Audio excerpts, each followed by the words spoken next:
Civil services with Nilesh channel आपका स्वागत करता है। इस वीडियो को बहुत ध्यान से देखिएगा। इस वीडियो में हमने बहुत सारी इंपॉर्टेंट चीज़ें डिस्कस की हैं। चैनल को सब्सक्राइब कर लीजिए ताकि ऐसे इंपॉर्टेंट कंटेंट आप मिस ना करें। हमारी टेलीग्राम कम्युनिटी है civil services with Nilesh channel, वहाँ पे आप जुड़ जाइए। यूपीएससी से रिलेटेड बहुत सारे इंपॉर्टेंट कंटेंट हम अक्सर वहाँ पे शेयर करते रहते हैं। अगर आप पीसीएस की तैयारी कर रहे हैं तो हमारा Telegram channel PCS with Nilesh को सब्सक्राइब करना बिल्कुल ना भूलें। आप हमारी वेबसाइट www.nilesh.air442.com पे विजिट कर लें। वहाँ पे आपको UPSC and even state PSC से रिलेटेड बहुत सारे इंपॉर्टेंट कंटेंट मिल जाएगा। Hello students, civil services with Nilesh channel पर आपका स्वागत है। हमारी योजना की जो सीरीज़ चल रही है उसमें अप्रैल मंथ की योजना को हम डिस्कस कर रहे हैं, जिसमें जो पार्ट 1 था योजना का वो हमने डिस्कस कर लिया था, जिसमें हमने 5 आर्टिकल्स को डिस्कस किया था। और उन आर्टिकल्स में जो हमारा मेन फोकस था वो GS3 के टॉपिक्स पर था। ठीक है, तो इनमें हमने जो बात करी थी स्पेसिफिकली वो ये थी कि किस तरीके से हमें स्किल इंडिया मिशन को आगे बढ़ाना है। और स्किल इंडिया मिशन को आगे बढ़ाने के लिए ही सरकार ने कई सारी स्कीम्स लॉन्च करी थी, जैसे कि national apprenticeship promotion scheme, skill India digital hub जो है ये एक ऐप बनाई गई थी, ये भी हमने पढ़ा था। ठीक है, डिजिटल स्किल कार्ड का हमने जिक्र किया था। और इसके साथ में ही हमने और क्या चीज़ पढ़ी थी, प्रधानमंत्री कौशल विकास योजना, स्टार्टअप इंडिया। ठीक है, तो इस तरीके से ये हमने कुछ बैकग्राउंड देखा कि जो हमने पिछले टॉपिक्स पढ़े थे उनमें कितने हॉलिस्टिकली हमने इंडिया में जो स्किल डेवलपमेंट है उसको प्रमोट करने के लिए क्या कुछ किया जाना चाहिए उसके विषय में पढ़ा था। ठीक है, तो आपको यदि कुछ टॉपिक्स धुंधले हो गए हों तो आप दोबारा से उस वीडियो को जाके देख सकते हैं 1.5x पे करके। ठीक है, तो उससे आपके जो टॉपिक्स हैं वो रिवाइज हो जाएंगे। हम आज का अपना जो पार्ट 2 है उसको स्टार्ट करते हैं, जिसमें हमारा जो मेन फोकस अभी रहेगा वो 2-3 चीज़ों पे रहेगा। एक तो इंडिया में जो मैन्युफैक्चरिंग सेक्टर है उसको कैसे आगे बढ़ाया जाए।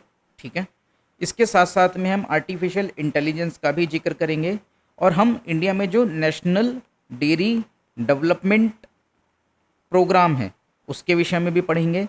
इसके साथ साथ में ही हम ट्राइबल्स जो हैं उनके कस्टमरी लॉज और ट्राइबल्स के जो इश्यूज होते हैं उनका भी जिक्र करेंगे। ठीक है, तो आर्टिकल नंबर 6 की जब हम बात करते हैं तो ये बात करता है किस चीज़ की, enhancing India's manufacturing and trade. अब हम ना क्या करेंगे, साथ में थोड़ी ब्रेन स्टॉर्मिंग करते चलेंगे कि भाई यही क्वेश्चन एग्जाम में आ गया है, किस बारे में, इंडिया की मैन्युफैक्चरिंग को कैसे बूस्ट किया जाए, तो आप क्या क्या कर सकते हो। तो जब भी हम बात करेंगे कि हमें इंडिया की मैन्युफैक्चरिंग को बूस्ट करना है तो सबसे पहले आपके पास में एक डेटा होना चाहिए। वो डेटा क्या कहेगा, वो डेटा ये कहेगा कि भाई कितने % जीडीपी में योगदान है किसका, मैन्युफैक्चरिंग सेक्टर का। तो जीडीपी कंट्रीब्यूशन की बात हम सबसे पहले कर लेते हैं। तो हम क्या कहेंगे कि जीडीपी में जो कंट्रीब्यूशन है वो है 16 से 17%।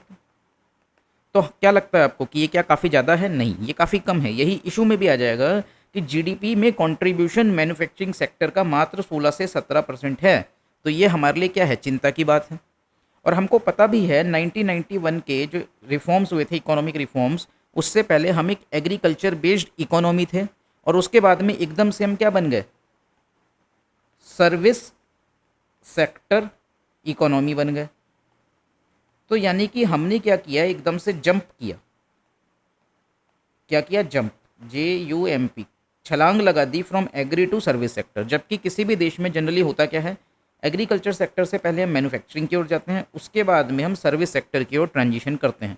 तो हमारे यहाँ क्योंकि एग्रीकल्चर से डायरेक्टली सर्विस सेक्टर की ओर ट्रांजिशन हो गया, तो हम क्या कह सकते हैं कि इंडिया में जो ग्रोथ हुआ ना, इसके लिए एक टर्म चलता है, इसको आप लोग नोट कर लेना, प्रीकोशियस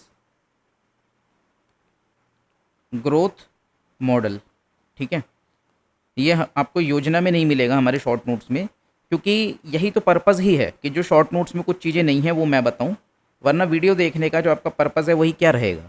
ठीक है, तो प्रीकोशियस ग्रोथ मॉडल का मतलब ये होता है direct jump from agri sector to service sector. तो हमने क्या कर दिया, मैन्युफैक्चरिंग को सरपास कर दिया, बाईपास कर दिया हमने। ठीक है, और हमें पता है कि जब हम सर्विस सेक्टर की बात करते हैं तो सर्विस सेक्टर में हमारे देश में 30 to 35% लोग इन्वॉल्व हैं, या फिर ये डेटा 33 हो सकता है। और इनका जो जीडीपी में कंट्रीब्यूशन है वो 55% से ज़्यादा है, प्लस 55%।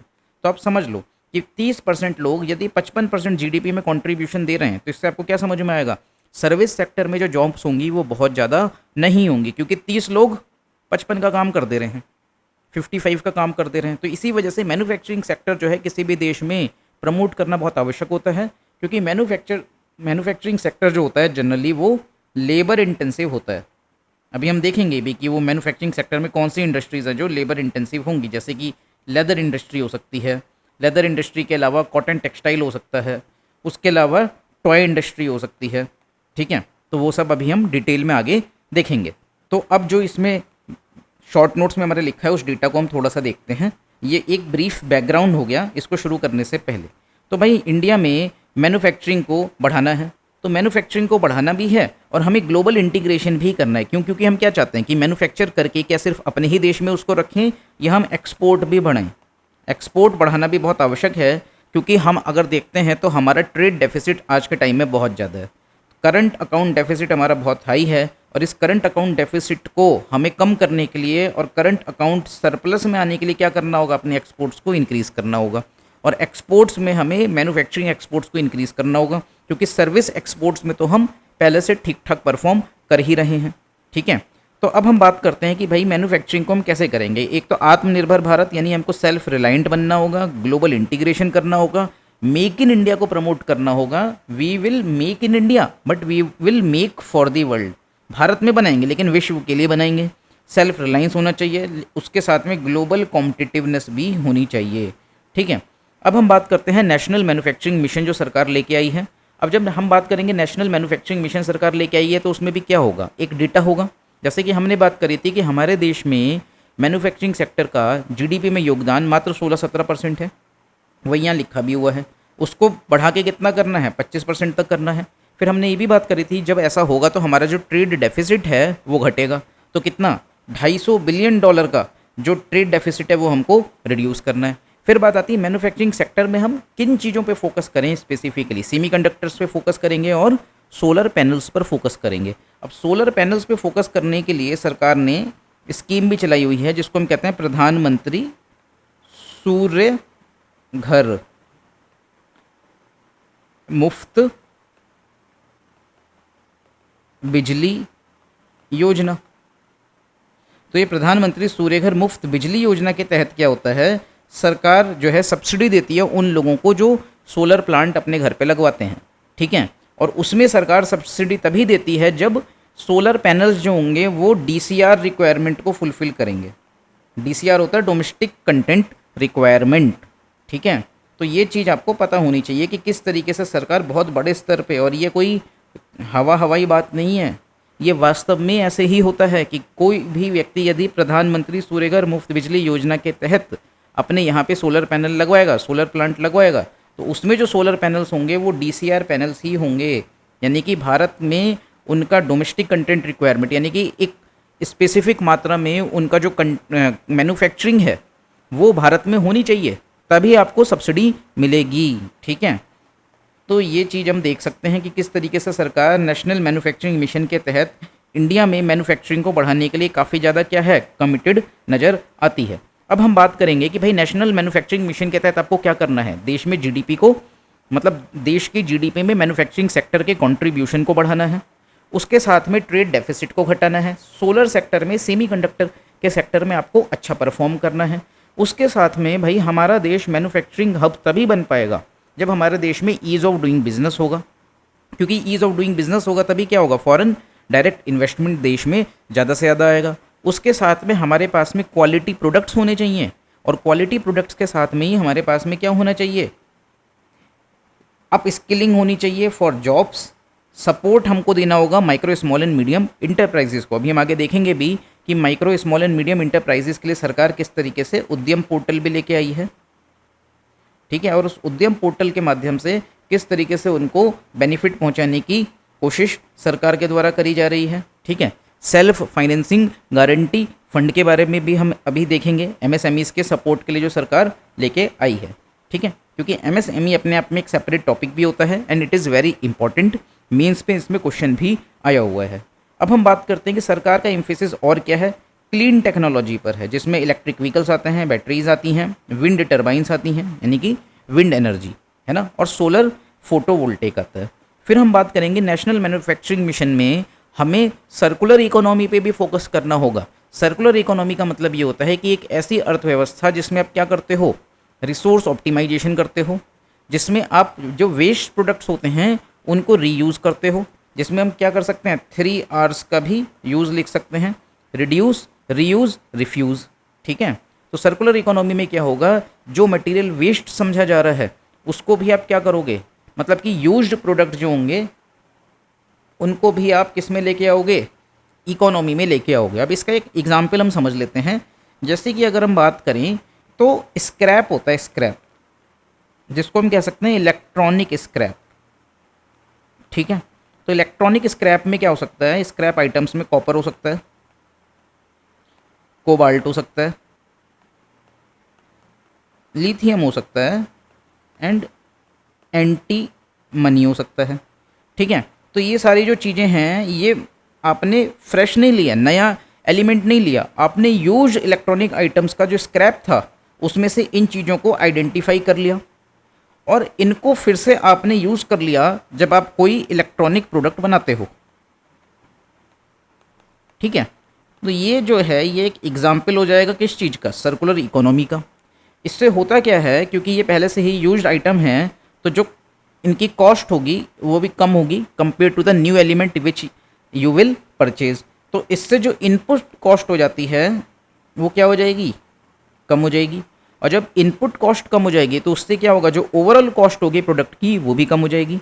और जब ओवरऑल कॉस्ट प्रोडक्ट की कम हो जाएगी तो उससे क्या होगा, हमारा जो प्रोडक्ट है वो ग्लोबली कॉम्पिटिटिव हो जाएगा। ठीक है, और जब वो ग्लोबली कॉम्पिटिटिव होगा तो हमारे जो एक्सपोर्ट्स हैं वो बढ़ेंगे। और हमें पता है जब हमारे एक्सपोर्ट्स बढ़ेंगे तो क्या होगा, हमारा ट्रेड डेफिसिट कम होगा। उसके साथ साथ में और क्या होगा, हमारी जो करेंसी है रुपी वो डॉलर के मुकाबले क्या हो जाएगी, स्ट्रॉन्ग हो जाएगी। ठीक है, तो एक ही चीज़ जो है उसके कई सारे बेनिफिट्स निकल के आ सकते हैं। ठीक है, तो हमें सर्कुलर इकोनॉमी को भी भूलना नहीं है जब नेशनल मैन्युफैक्चरिंग मिशन की बात करेंगे। तो ये अपने आप में हॉलिस्टिक एक आंसर आपको देखने को मिल जाएगा, जिसमें हमने फोकस भी देख लिया, स्मॉल मीडियम लार्ज इंडस्ट्रीज, सारी ही इंडस्ट्रीज फोकस हैं नेशनल मैन्युफैक्चरिंग मिशन की। इसका उद्देश्य क्या है, जीडीपी को बढ़ाना, ठीक है, ट्रेड डेफिसिट को घटाना, सेमीकंडक्टर सोलर पैनल्स का लोकल प्रोडक्शन करना, और उसके साथ में ही 5 फोकस एरिया जो थे, ease of doing business, up skilling of jobs वो भी हमने देखा, क्लीन टेक्नोलॉजी की बात करी और सर्कुलर इकोनॉमी की। ठीक है, अब हम बात करते हैं बेसिक कस्टम ड्यूटी में एग्जम्पशंस दिए गए हैं। पहली बात तो बेसिक कस्टम ड्यूटी होता क्या है, कस्टम ड्यूटी को यदि हम हिंदी में कहें तो कहते हैं सीमा शुल्क। सीमा शुल्क यानी कोई भी सामान जब किसी दूसरे देश से भारत में आता है तो सबसे पहले उसके ऊपर एक टैक्स लगाया जाता है जिसको हम कहते हैं बेसिक कस्टम ड्यूटी। ठीक है, अब ये टैक्स क्यों लगाया जाता है, इसके कई कारण हो सकते हैं। जो बेसिक कस्टम ड्यूटी लगाई जाती है उसका एक कारण तो ये हो सकता है रेवेन्यू टू गवर्नमेंट। ठीक है, एक कारण ये होता है प्रोटेक्शन ऑफ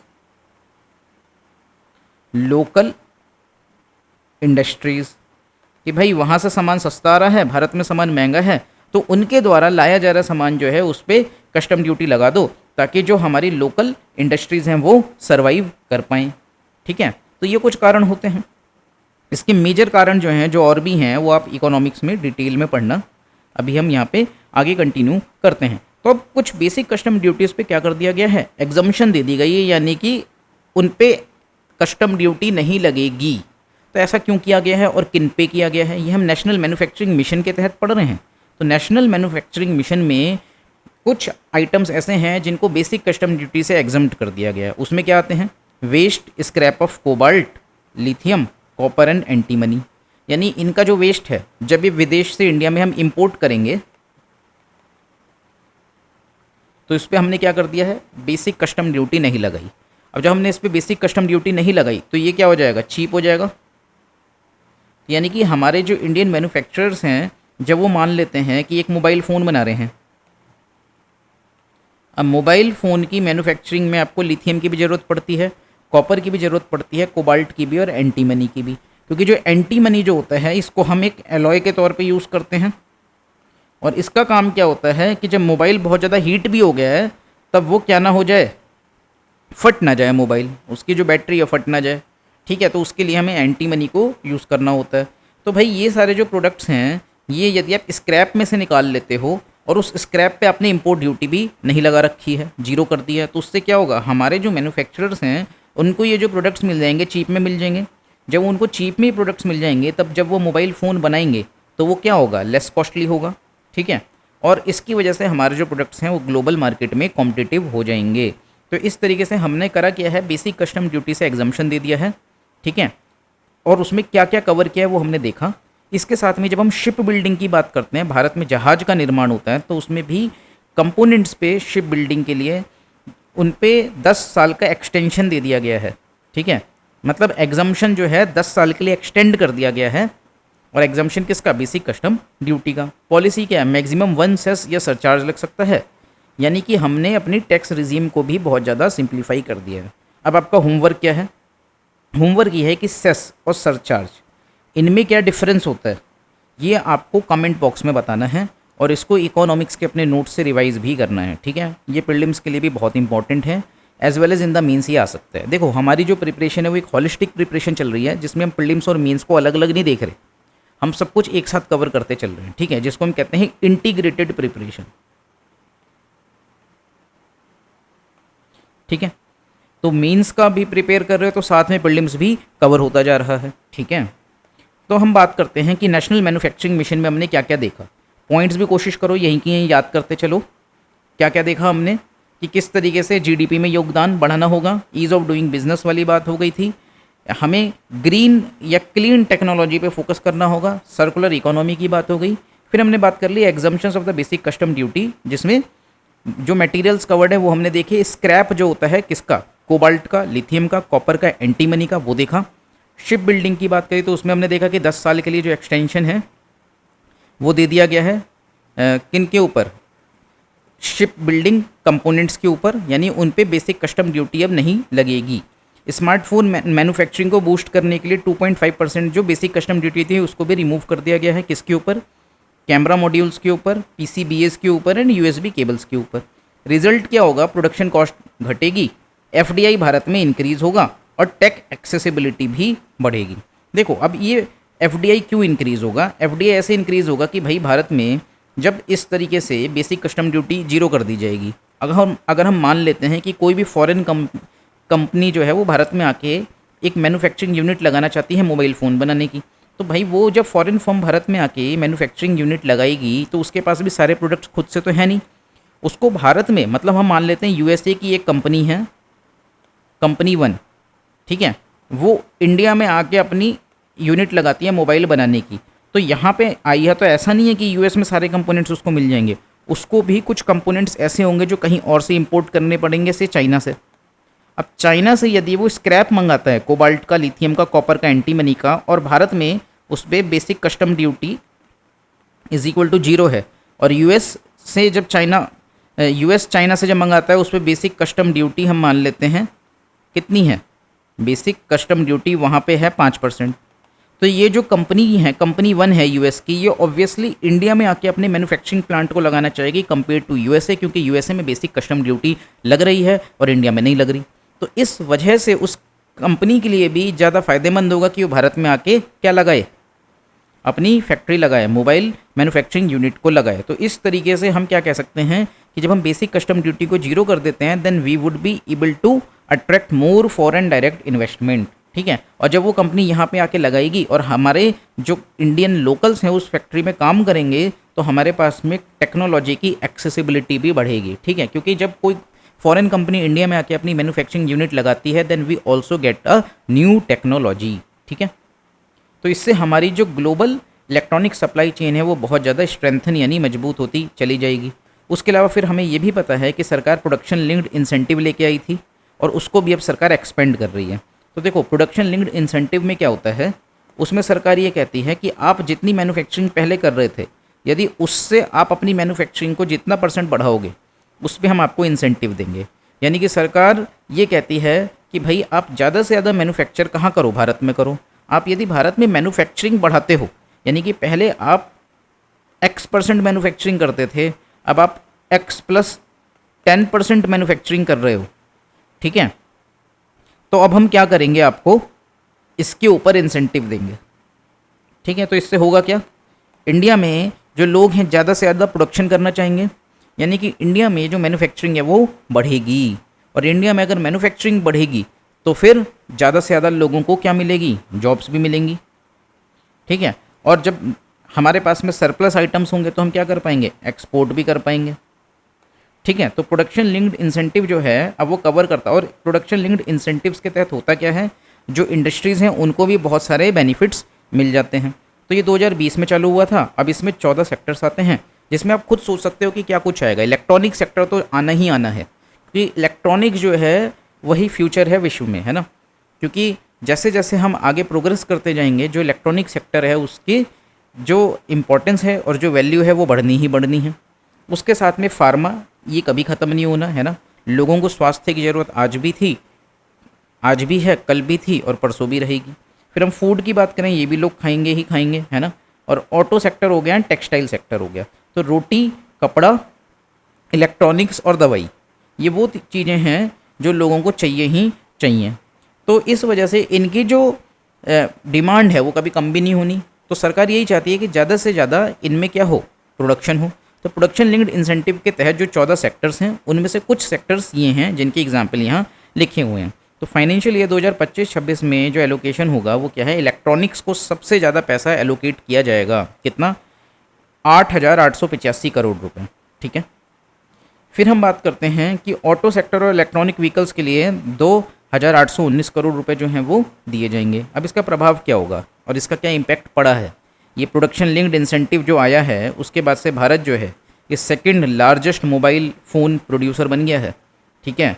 और ये इनक्रेज करता है सस्टेनेबल मोबिलिटी को एंड क्रिटिकल सेक्टर में सेल्फ रिलायंस को, ठीक है। तो प्रोडक्शन लिंक्ड इंसेंटिव के ये जो हैं ये बेनिफिट हुए हैं जो आपको मालूम होने चाहिए। अब हम बात करते हैं एमएसएमई का सपोर्ट। एमएसएमई भी अपने आप में एक बहुत इंपॉर्टेंट टॉपिक है और इसके ऊपर भी जो क्वेश्चंस हैं आपको frequently prelims as well as mains में देखने को मिल जाते हैं। तो नेशनल मैन्युफैक्चरिंग मिशन की अगर हम बात करें तो उस टॉपिक के अंदर ही हमने कितनी सारी जो चीज़ें हैं उनको देखा और कितने सारे जो कॉन्सेप्ट्स हैं उनको भी क्लियर किया, ठीक है। तो उसी में हम क्या बात कर सकते हैं कि भाई जब हमें नेशनल मैन्युफैक्चरिंग मिशन को आगे बढ़ाना है तो एमएसएमई सेक्टर को हम कैसे भूल सकते हैं। अब एमएसएमई सेक्टर की हम बात कर रहे हैं तो सबसे पहले तो हम ये बात करते हैं कि कितनी एमएसएमईज जो हैं वो उद्यम पोर्टल पे रजिस्टर्ड हैं।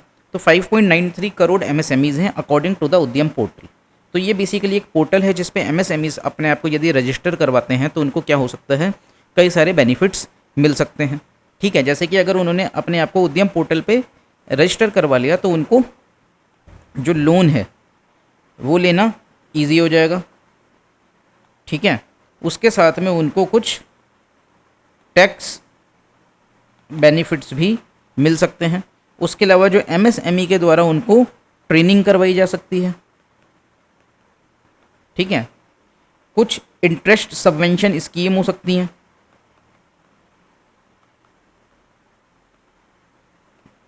जिनका फ़ायदा उनको मिल जाएगा, ठीक है। तो अब हम बात करते हैं एमएसएमई का जो शेयर है। तो पहले तो हमने देखा कि 5.93 करोड़ एमएसएमईज हैं और ये जो जॉब्स देती हैं वो 25 करोड़ लोगों को देती हैं। हम वो आइडिया भी लगा सकते हैं कि भाई एक एमएसएमई में यदि 5 लोग काम करते हैं तो 5 करोड़ में अगर 5 लोग, एक एमएसएमई में मात्र 5 लोग भी काम करते हैं तो भी वो 25 करोड़ लोगों को जॉब प्रोवाइड कर देगी, ठीक है। तो ये क्या हो गया, ये एक बहुत बड़ा बेनिफिट है एमएसएमईज का कि इसमें बहुत सारे लोगों को रोजगार दिया जा रहा है देश के। और 35% जो मैन्युफैक्चरिंग आउटपुट है हमारा वो एमएसएमई से ही आ रहा है। 30% इनका जीवीए जो है उसमें इनका योगदान है, ठीक है। तो इनका कंट्रीब्यूशन कहीं से भी छोटा नहीं है और ये पूरा का पूरा डेटा आपको बिल्कुल बाई हार्ट हो जाना चाहिए, क्योंकि अगर एमएसएमई के ऊपर क्वेश्चन आता है तो आप ये भूल ही नहीं सकते कि उद्यम पोर्टल पे 5.93 करोड़ एमएसएमईज रजिस्टर्ड हैं, 25 करोड़ लोगों को उनके द्वारा रोजगार दिया जा रहा है, 35% जो मैन्युफैक्चरिंग हो रही है वो एमएसएमई कर रही है और 30% ऑफ जीवी यानी ग्रॉस वैल्यू एडिड में ये आते हैं। फिर हम बात करते हैं कि जो बजट है 2025-26 का उसमें क्या कदम उठाए गए हैं एमएसएमईज के लिए। तो एक कदम जो है वो ये है सेल्फ फाइनेंसिंग गारंटी फंड। अब मान लो कोई एक एमएसएमई है, उसको क्या चाहिए, उसको चाहिए उधार। अब एमएसएमई को लोन मिल सकता है सेल्फ फाइनेंसिंग गारंटी फंड के तहत 100 करोड़ रुपए का। ये भी कोई छोटा अमाउंट नहीं है, 100 करोड़ रुपए बहुत होते हैं, ठीक है। तो एक एमएसएमई है, उसको 100 करोड़ का क्या चाहिए, उधार चाहिए, तो वो सेल्फ फाइनेंसिंग गारंटी फंड के तहत मिलता है। अब ये होता क्या है, इसको थोड़ा सा समझते हैं हम। अब हम मान लेते हैं कि एक एमएसएमई है, वो बैंक के पास जाती है और कहती है मुझे 100 करोड़ का उधार दे दो। तो बैंक क्या कहेगा, कोलेटरल दो जी, यानी कि कुछ गिरवी तो रखो। यदि आप कुछ गिरवी नहीं रखते हो तो मैं आपको उधार नहीं दे सकता। लेकिन अब एमएसएमई इज सेइंग दैट हमारे पास तो कुछ है ही नहीं ऐसा उधार रखने को, गिरवी रखने को कोलेटरल के तौर पर। तो उस टाइम पे एक फंड होता है जिसको हम कहते हैं सेल्फ फाइनेंसिंग गारंटी फंड, वो पिक्चर में आता है। अब सेल्फ फाइनेंसिंग गारंटी फंड ये कहता है कि एमएसएमई जो लोन ले रही है ना, उसकी गारंटी मैं लेता हूँ। So self financing guarantee fund is saying कि एमएसएमई ने जो लोन लिया है उसकी गारंटी मैं देता हूँ। तो ये पूरे लोन की गारंटी नहीं देता सेल्फ फाइनेंसिंग गारंटी फंड, ये पार्शियल गारंटी देता है। से 70% उधार जो है उसका मैं चुका दूंगा यदि इसने क्या कर दिया, डिफ़ॉल्ट कर दिया तो। ठीक है, इस तरीके की बात किसके द्वारा की जाएगी, सेल्फ फाइनेंसिंग गारंटी फंड के द्वारा करी जाएगी। अब जो बैंक है जो पहले रिलक्टेंट था, earlier reluctant to give loan, अब क्या करेगा, वो ईजिली लोन दे देगा। ठीक है, क्यों, क्योंकि उसको पता है कि भाई सेल्फ फाइनेंसिंग गारंटी फंड जो है उसने गारंटी ली है। अब बात आती है कि सेल्फ फाइनेंसिंग गारंटी फंड जो है इसके पास में पैसा कैसे आएगा, और इसको why we are saying that it is self financing. तो इसमें पैसा ऐसे आता है कि जो एमएसएमई लोन ले रही है उसको एक फीस पे करनी होती है, किसको, सेल्फ फाइनेंसिंग गारंटी फंड को। ठीक है, और अगर एमएसएमई ने क्या कर दिया, डिफ़ॉल्ट कर दिया, तो एमएसएमई ने जो सेल्फ फाइनेंसिंग गारंटी फंड को फीस चुकाई है वो उसकी एक मतलब वो उसको यूज़ करेगा। और अगर एमएसएमई ने अपना लोन पूरा चुका दिया है, ठीक है, तो ये सेल्फ फाइनेंसिंग गारंटी फंड को जो फीस मिली है वो उसकी सेविंग हो जाएगी। तो होता यह है कि हम मान लेते हैं कि 100 एमएसएमईज़ ने लोन लिया, जिनमें से 98 एमएसएमईज़ ने लोन रीपे कर दिया। तो 98 ने जो फीस पे करी थी वो एमएसएमई के द्वारा पे की गई fees self financing guarantee fund की क्या हो गई, सेविंग हो गई। अब 2 एमएसएमईज़ ने क्या कर दिया, डिफ़ॉल्ट कर गई हैं, तो इनकी जो गारंटी होगी, फीस तो इन्होंने भी पहले पे कर रखी थी, इनकी जो गारंटी होगी उसका 70% या 80% बैंक को सेल्फ फाइनेंसिंग गारंटी फंड क्या कर देगा, चुका देगा।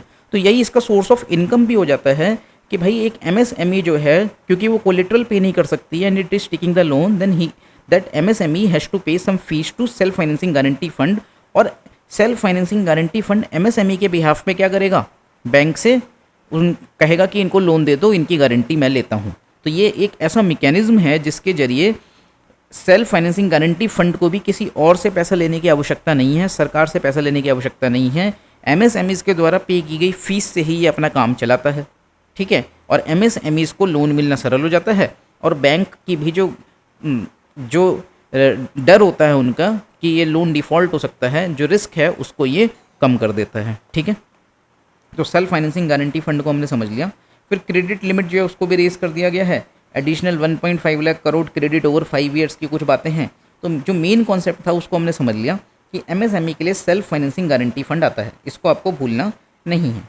ठीक है, फिर हम आगे बढ़ते हैं। तो लेबर इंटेंसिव सेक्टर सपोर्ट की अगर हम बात करें तो लेदर और फुटवेयर। अब हम देखेंगे कि लेबर इंटेंसिव सेक्टर कौन सा है। एक तो लेदर सेक्टर है, फुटवेयर है यानी कि जूते चप्पल जो लोग पहनते हैं, सैंडल पहनते हैं, वो भी एक बड़ा सेक्टर है जिसमें अधिक से अधिक लेबर का इन्वॉल्वमेंट होता है, जिसकी ज़रूरत पड़ती है। इसके साथ में जो टेक्सटाइल सेक्टर होता है उसको भी अभी हम देखेंगे, नीचे दिया हुआ है, और फिर हम टॉय सेक्टर को भी देखेंगे। ठीक है, तो जब हम बात करते हैं लेदर और फुटवेयर की, तो इसमें सरकार क्या करेगी, लोन एक्सेस और पॉलिसी सपोर्ट इनको देगी। उसके साथ में फोकस्ड प्रोडक्ट स्कीम चलाई है, 32 लाख जॉब्स क्रिएट की गई हैं, 4 लाख करोड़ का टर्नओवर हुआ है। ठीक है, ये थोड़ा सा डेटा है जिसको आप देख सकते हो। और बेसिकली सरकार ने करा क्या है, बेसिक कस्टम ड्यूटी पे एग्जम्पशन दे दिया है वेट ब्लू लेदर पे। तो जो वेट ब्लू लेदर होता है ये फिनिश्ड लेदर नहीं है, ये अनफिनिश्ड लेदर होता है। ठीक है, तो उस पर बेसिक कस्टम ड्यूटी सरकार ने क्या कर दी है, 0 कर दी है। यानी कि अगर हम वेट ब्लू लेदर को इंपोर्ट कर रहे हैं तो उस पर कस्टम ड्यूटी नहीं लगेगी। तो इससे फ़ायदा क्या होगा कि हमारे यहाँ पे जो मैन्युफैक्चरर्स हैं, जो लेदर के प्रोडक्ट्स को बनाते हैं या जो फुटवेयर में लेदर का प्रयोग करते हैं, उनको क्या मिल जाएगा, सस्ते में वेट ब्लू लेदर मिल जाएगा।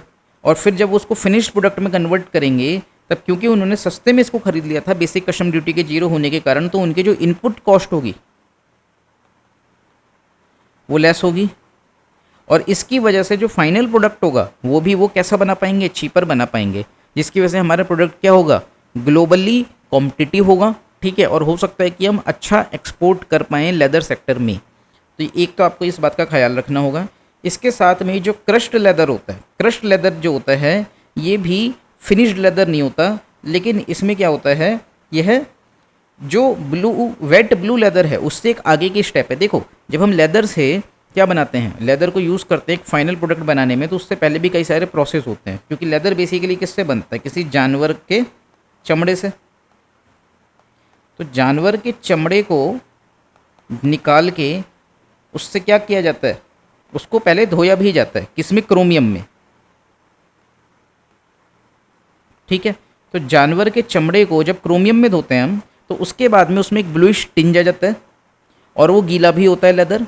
इसी वजह से उसको हम वेट ब्लू लेदर कह देते हैं। और जब हम उसको ड्राई कर लेते हैं, जो क्रश्ड लेदर होता है, ये उससे आगे की स्टेप होती है, इसमें चमड़े को क्या किया जा चुका है, ड्राई किया जा चुका है।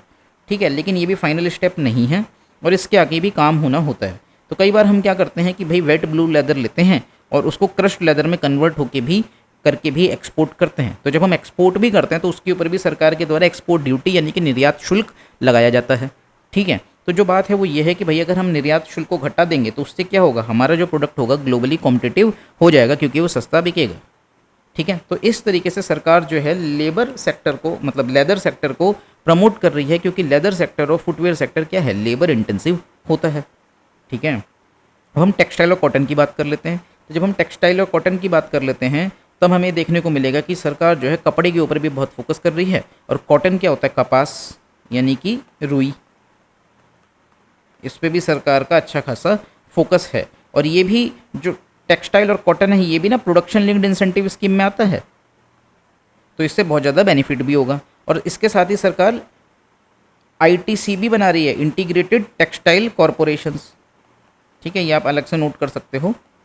ठीक है, तो इंटीग्रेटेड टेक्सटाइल कॉरपोरेशंस भी सरकार के द्वारा बनाने की बातें कही जा रही हैं। अब मिशन फॉर कॉटन प्रोडक्टिविटी है, फिर बेसिक कस्टम ड्यूटी चेंज की गई है ऑन निटेड फैब्रिक्स।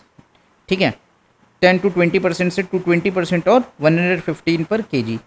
तो ये आप हल्का सा देख सकते हो। एज सच इतना सारा डेटा आप याद नहीं कर पाओगे, हमने दे दिया था ताकि आप एक बार उसको रीड कर लो। फिर हम टॉय सेक्टर की जब बात करते हैं तो उसमें भी जो फोकस है वो किस पे है, प्रोडक्शन हब्स पर है, स्किल डेवलपमेंट पर है और क्वालिटी इंप्रूवमेंट पर है। ठीक है, कि जो गुणवत्ता है उसमें सुधार किया जाए। हमने इसमें क्या देखा है कि एक्सपोर्ट में भाई डिक्लाइन हुआ है और चाइना से इंपोर्ट में भी डिक्लाइन हुआ है। ठीक है, लेकिन अब US जो है उसने टैरिफ लगाया है चाइना के प्रोडक्ट्स पे। तो एक अपॉर्चुनिटी है इंडिया के लिए कि हमारे जो खिलौने हैं, हमारे जो फुटवेयर हैं, हमारे जो इलेक्ट्रॉनिक आइटम्स हैं वो क्या हो सकें, विदेशों में अच्छे से बिक सकें। ठीक है, तो इस बात का भी हम ध्यान रख सकते हैं। और ये जो पॉइंट है इसको हम GS2 में भी यूज़ कर सकते हैं कि किस तरीके से इंटरनेशनल रिलेशन के मामले में, कि किस तरीके से भाई जो चाइना है उसके प्रोडक्ट्स के ऊपर जो टैरिफ है उसको बढ़ा दिया गया है। तो भारत के पास में एक अपॉर्चुनिटी है कि हम क्या करें, इंटरनेशनल मार्केट में अपने प्रोडक्ट्स को ज़्यादा से ज़्यादा पुश कर पाएँ। फिर हम बात करते हैं फूड प्रोसेसिंग की। तो फूड प्रोसेसिंग में भी क्या हुआ है, फूड प्रोसेसिंग में भी भारत अच्छा करने के प्रयास कर रहा है। क्यों? क्योंकि हम जानते हैं कि India is an agriculture majority country है ना, कृषि प्रधान देश है हमारा। और आज भी बहुत सारे लोग जो हैं एग्रीकल्चर में इन्वॉल्व हैं। और क्योंकि इंडिया में मानसून भी आता है, ठीक है, और इंडिया का क्लाइमेट भी ऐसा है, हॉटर ह्यूमिड क्लाइमेट जो चाहिए होता है एग्रीकल्चरल क्रॉप्स के लिए, तो भारत एक सूटेबल देश है एग्रीकल्चर में। ठीक है, तो इसी वजह से अब हमें क्या करना होगा, फूड प्रोसेसिंग पे काम करना होगा। फूड प्रोसेसिंग का बेसिकली मीनिंग क्या होता है, जैसे कि टोमेटो है, टमाटर है, उससे क्या बना देना, टोमेटो केचप यानी कि सॉस बना देना। ठीक है, हमारे यहाँ पे जो मिल्क प्रोडक्शन है वो बहुत ज़्यादा होता है, तो उससे क्या बना के बेचना, पाउडर बना के बेचना या फिर पनीर बना के बेचना। ठीक है। तो ये सारी चीज़ें जो आएंगी किस में आएंगी, फूड प्रोसेसिंग में आ जाएंगी। तो हमने एक national institute of food technology Bihar में खोला है। अब इसका लक्ष्य क्या है, फार्मर की इनकम को बढ़ाया जाए, जॉब्स क्रिएट की जाएँ और एंटरप्रेन्योरशिप को बूस्ट किया जाए। इसी तरीके से अगर हम बात करें तो बिहार में जो मखाना है, मखाने का जो कारोबार है वो भी बहुत अच्छा होता है। तो हम क्या कर सकते हैं, हम ग्लोबली मखाने को भी तो प्रमोट कर सकते हैं। हम देखते हैं कि दुनिया भर के ये अंकल चिप्स के जो पैकेट हैं वो आते हैं, ठीक है, अंकल चिप्स बिकते हैं, बिस्किट बिकते हैं पैकेट में, लोग इनको खरीदते हैं और खाते हैं, कैसे, स्नैक्स के तौर पे खाते हैं। तो वे मखाने जो भारतीय घरों में हमेशा से खाए जा रहे हैं, उनको हम ग्लोबल लेवल पे क्यों नहीं लेके जा सकते, क्यों उन मखानों को रोस्ट करा जाए और उनको पैकेट में पैक करके इंटरनेशनल लेवल पे बेचा जाए, ठीक है। तो अगर हम ऐसा कर पाते हैं तो हमारे सोचो कि इंडिया के जो किसान हैं उनका कितना भला होगा, इंटरनेशनल लेवल पे रिकॉग्निशन मिलेगी और उसको हम क्या कह सकते हैं, हेल्दी फास्ट फूड के तौर पे बेच सकते हैं। क्योंकि हमको पता भी है कि मखाना जो है टेस्टी भी होता है और साथ में वो स्वास्थ्य के लिए बहुत हेल्दी भी होता है। जैसे कि अगर किसी में कैल्शियम की कमी है तो उसको सलाह दी जाती है कि उसको मखाने खाने चाहिए, ठीक है। इसी तरीके से किसी को और भी छोटी मोटी प्रॉब्लम्स होती हैं तो मखाने उसके लिए बहुत ज़्यादा हेल्दी होते हैं। इसीलिए इसको क्या लिखा गया है, एक ग्लोबल सुपर फूड इसको हम बना सकते हैं। मखाना बोर्ड भी इस्टेब्लिश किया जाएगा बिहार में। फोकस किस पे होगा, प्रोडक्शन पे, प्रोसेसिंग पे, वैल्यू एडिशन पे और मार्केटिंग पे मखाने की, ठीक है। इससे फार्मर्स का एम्पावरमेंट होगा, सशक्तिकरण होगा और ग्लोबल एक्सपोर्ट भी हमारे क्या होंगे, बढ़ेंगे, ठीक है। तो अब हम आगे बढ़ते हैं, हमें एक्सपोर्ट प्रमोशन मिशन की हम बात करते हैं। आउटले क्या है, 2250 करोड़ का। फीचर्स हैं export credit access, cross border factoring, non tariff barrier resolution, ठीक है। तो जो नॉन टेरिफ बैरियर्स होते हैं हमारे, उनको हमें क्या करने की ज़रूरत है, रिजॉल्व करने की ज़रूरत है। क्यों, क्योंकि हमें ये देखने को मिलता है कि एक तो होते हैं टैरिफ बैरियर्स। टैरिफ बैरियर्स में ये होता है कि भाई अपने देश के लोकल प्रोडक्ट को बचाने के लिए क्या किया गया, हमारे ऊपर टैरिफ बढ़ा दिया गया, या फिर दो देशों के बीच में क्या हो गया, कोई डिस्प्यूट हो गया जिसके कारण इकोनॉमिक सैंक्शंस लगाए गए और टैरिफ बढ़ा दिया गया। नॉन टैरिफ बैरियर होता है, वो क्या होता है, नॉन टैरिफ बैरियर में ये होता है फाइटो सैनिटरी मीजर्स। इसका पहले भी हमने जिक्र किया है फाइटो सैनिटरी मीजर्स का, जिसमें वो ये कहते हैं कि आपके जो प्रोडक्ट्स हैं वो हेल्दी नहीं हैं, उनमें बहुत ज़्यादा पेस्टिसाइड्स का प्रयोग है, ठीक है, उनमें हर्बिसाइड्स का प्रयोग है। इस वजह से इन प्रोडक्ट्स को हम नहीं ले सकते due to the health concerns. तो उन चीज़ों पे भी हमको क्या ज़रूरत है, काम करने की आवश्यकता है, ठीक है। तो हम उस चीज़ पे काम कर सकते हैं। फिर हम बात कर सकते हैं support to the handicrafts and leather, duty free access to key inputs, boost करना होगा हमें ग्लोबल कॉम्पिटिटिवनेस को। फिर हम बात करते हैं भारत ट्रेड नेट की, तो इसकी बात पहले भी करी थी।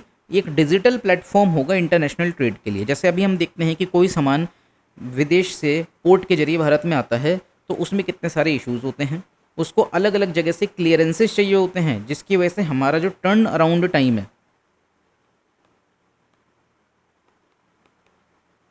वो क्या हो जाता है, इंक्रीज हो जाता है, ठीक है। जिसकी वजह से हमारा जो ट्रेड है वो क्या हो जाता है, स्लो एंड डिलेड, ठीक है, स्लो एंड डिलेड हो जाता है। तो अगर हम भारत ट्रेड नेट लेके आएंगे जो एक डिजिटल प्लेटफॉर्म होगा अंतर्राष्ट्रीय व्यापार के लिए, तो इससे डॉक्यूमेंटेशन, फाइनेंस, लॉजिस्टिक्स सब एक साथ इंटीग्रेट हो जाएगा, यानी कि एकीकृत हो जाएगा और यूनिफाइड लॉजिस्टिक्स इंटरफेस ये बनेगा।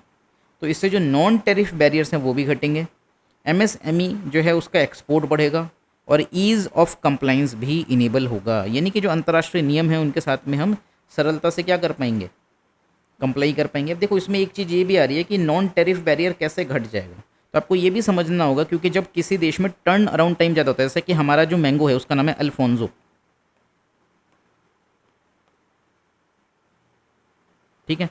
अब ये अल्फोंजो मैंगो जिसको हम हिंदी में हाफूस आम कहते हैं, हाफूस या हाफूस आम कहते हैं, इसकी यदि हम बात करते हैं तो ये क्या है, ये हम एक्सपोर्ट करते हैं दुनिया भर में, क्योंकि ये अपने टेस्ट के लिए जाना जाता है, ये बहुत टेस्टी होता है।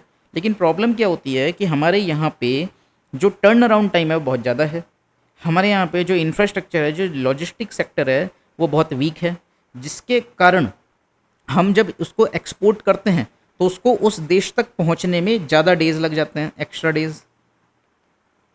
और आपको पता है कि ये सारे जो आइटम्स होते हैं मैंगोज वगैरह, these are perishable items.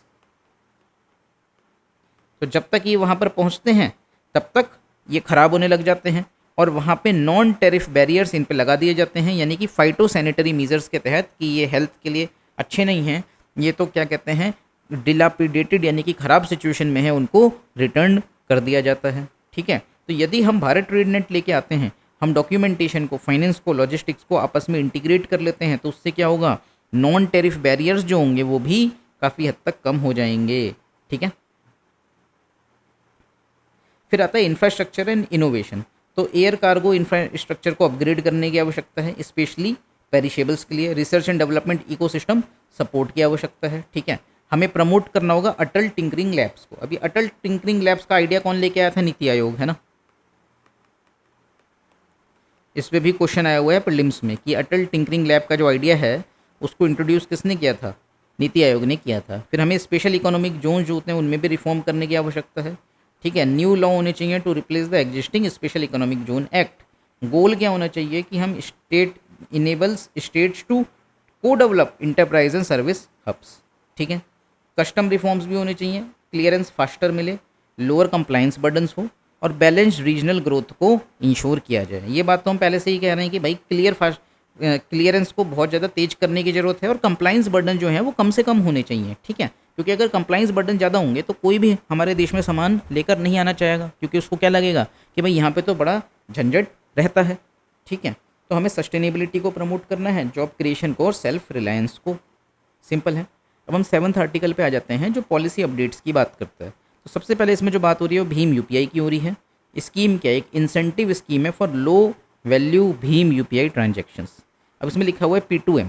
P का मतलब होता है पीपल और M का मतलब होता है मर्चेंट्स, यानी कि लोग जो मर्चेंट्स को क्या करते हैं, ट्रांजेक्शन्स करते हैं वो। जैसे कि आप जाते हो सब्जी वाले के पास में, उससे सब्जी खरीदते हो और आपने क्या किया, उसको पैसा ट्रांसफ़र कर दिया ऑनलाइन। ठीक है, यूपीआई के जरिए, तो वो बेसिकली P2M ट्रांजेक्शन कहलाएगा। तब इसका जो आउटले है उसमें 1500 करोड़ रुपए रखे गए हैं। टारगेट ग्रुप स्मॉल मर्चेंट्स हैं फॉर यूपीआई ट्रांजेक्शन्स। अब इसमें कुछ इंसेंटिव स्ट्रक्चर हैं, इसको आप एक बार देख सकते हो। हाईली फैक्चुअल है, एज सच कुछ समझाने का नहीं है, and not very much important for your prelims as well as mains too. ये हमने रख इसलिए दिया है कि एक बार आप इसको हल्का सा पढ़ लोगे तो अच्छा रहेगा कि कोई क्वेश्चन आ जाता है तो आपका छूटेगा नहीं। ठीक है, अब हम बात करते हैं बेनिफिट्स की। तो convenient and secure payment flow होगा, क्रेडिट एक्सेस इन्हेंस हो जाएगा via digital footprint, cost free UPI services होगी छोटे मर्चेंट्स के लिए। ठीक है, तो आप देख सकते हो एक बार ये सब। फिर हम अगर ऑब्जेक्टिव की बात करें तो इंडिजीनियस यूपीआई प्लेटफॉर्म प्रमोट होगा। 20,000 करोड़ ट्रांजेक्शन्स 2024-25 में हुए हैं भीम यूपीआई के जरिए। एक रोबस्ट डिजिटल इंफ्रास्ट्रक्चर भी बन जाएगा।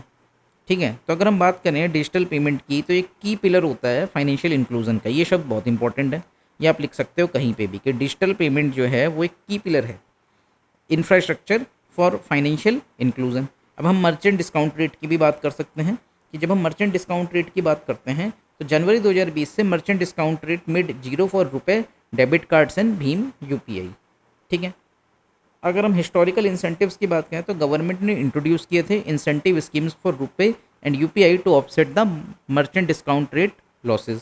ठीक है, अब कंक्लूजन यही है कि भाई ये जो स्कीम है जिसको हम कहते हैं incentive scheme for low value Bhim UPI transactions, इसका उद्देश्य क्या है? डिजिटल पेनिट्रेशन को बढ़ाना, यानी कि ज़्यादा से ज़्यादा लोग क्या करें, ऑनलाइन पेमेंट्स करें, specially among the small merchants. हम देख भी रहे हैं कि स्मॉल मर्चेंट्स भी जो हैं उनमें भी डिजिटल पेनिट्रेशन ठीक ठाक हो चुका है। आप एक सब्जी वाले के पास जाके, ठेले वाले के पास जाके कह सकते हो कि मुझे ऑनलाइन पेमेंट करना है और वो इस बात के लिए राजी रहता है। ठीक है, तो हमारे देश में बहुत कम हो गया है कि लोग जेब में कैश लेके घूमें। आजकल मोबाइल से ही लोग जनरली गूगल पे के जरिए, यूपीआई के जरिए पेमेंट करना पसंद करते हैं।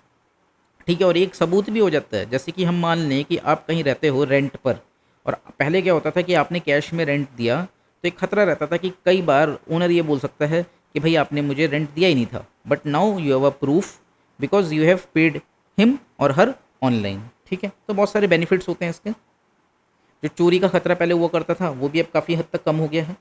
ठीक है, तो इस तरीके से हम कह सकते हैं कि भाई डिजिटल पेनिट्रेशन बढ़ा है स्मॉल मर्चेंट्स में। ये एनकरेज करता है यूपीआई के अडॉप्शन को ग्रास रूट लेवल पर। Alliance with the government digital India and financial inclusion vision. Simple है। अब अगला आर्टिकल जो है वो national programme for dairy development के बारे में है। ये भी आपको पता होना चाहिए कि डेयरी के विकास के लिए यानी कि दूध के विकास के लिए एक राष्ट्रीय प्रोग्राम बनाया गया है। अब इसका जो बजट है, मतलब ये बेसिकली जो प्रोग्राम है ये सेंट्रल सेक्टर स्कीम है। अब हम थोड़ी सी बात कर लेते हैं कि सेंट्रल सेक्टर स्कीम होता क्या है और central sector scheme centrally sponsored scheme से कैसे अलग होती है। तो एक है सेंट्रल सेक्टर स्कीम और दूसरी है सेंट्रली स्पॉन्सर्ड स्कीम। मैं लिख भी देता हूँ यहाँ पे स्पॉन्सर्ड। तो सेंट्रल सेक्टर स्कीम वो स्कीम होती है जिसमें 100% money spent by central government.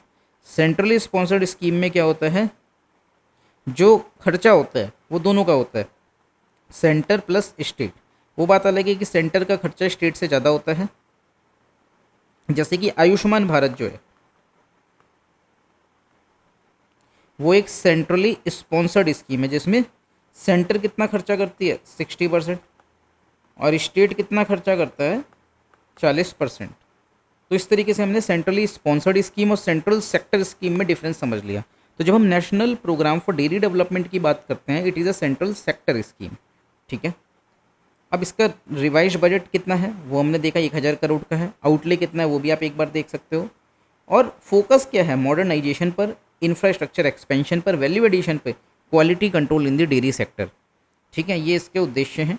अब इसमें कैसे होगा, आपके ऑब्जेक्टिव्स बेसिकली जो हैं वो ये हैं कि भाई आपको मिल्क का प्रोक्योरमेंट जो है उसको बेहतर करना है। यानी पहले जितने दूध को हम स्टोर कर रहे थे, प्रोक्योर कर रहे थे, इकट्ठा कर रहे थे, उससे अधिक दूध को हमें प्रोक्योर करना होगा, प्रोसेसिंग करनी होगी और मार्केटिंग इंफ्रास्ट्रक्चर पे काम करना होगा। क्यों? क्योंकि आप क्या चाहते हो कि दूध से पनीर बनाया जाए, मिल्क पाउडर बनाया जाए और इंटरनेशनल लेवल पे भी उसको बेचा जाए। ठीक है, तो बेटर एक्सेस होनी चाहिए मार्केट्स की और value added pricing for farmers.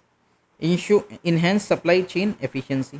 ठीक है, तो हमें सप्लाई चेन एफिशिएंसी को भी इन्हेंस करने की आवश्यकता है ताकि एक जगह से दूसरी जगह जो सप्लाई चेन बॉटलनेक्स होते हैं उनको दूर किया जा सके। ठीक है, किसान की इनकम को बढ़ाया जा सके और रूरल डेवलपमेंट भी किया जा सके। प्रमोट करना होगा हमको मॉडर्न टेक्नोलॉजीज़ को और क्वालिटी टेस्टिंग को इन डेयरी प्रोसेसिंग। सपोर्ट करना होगा वुमेन को इन द डेयरी वर्कफोर्स। ठीक है, अब कंपोनेंट्स क्या हैं national programme for dairy development के। एक तो इंफ्रास्ट्रक्चर डेवलपमेंट है जहाँ पे मिल्क चिलिंग प्लांट्स होंगे ताकि दूध को ठंडा रखा जा सके।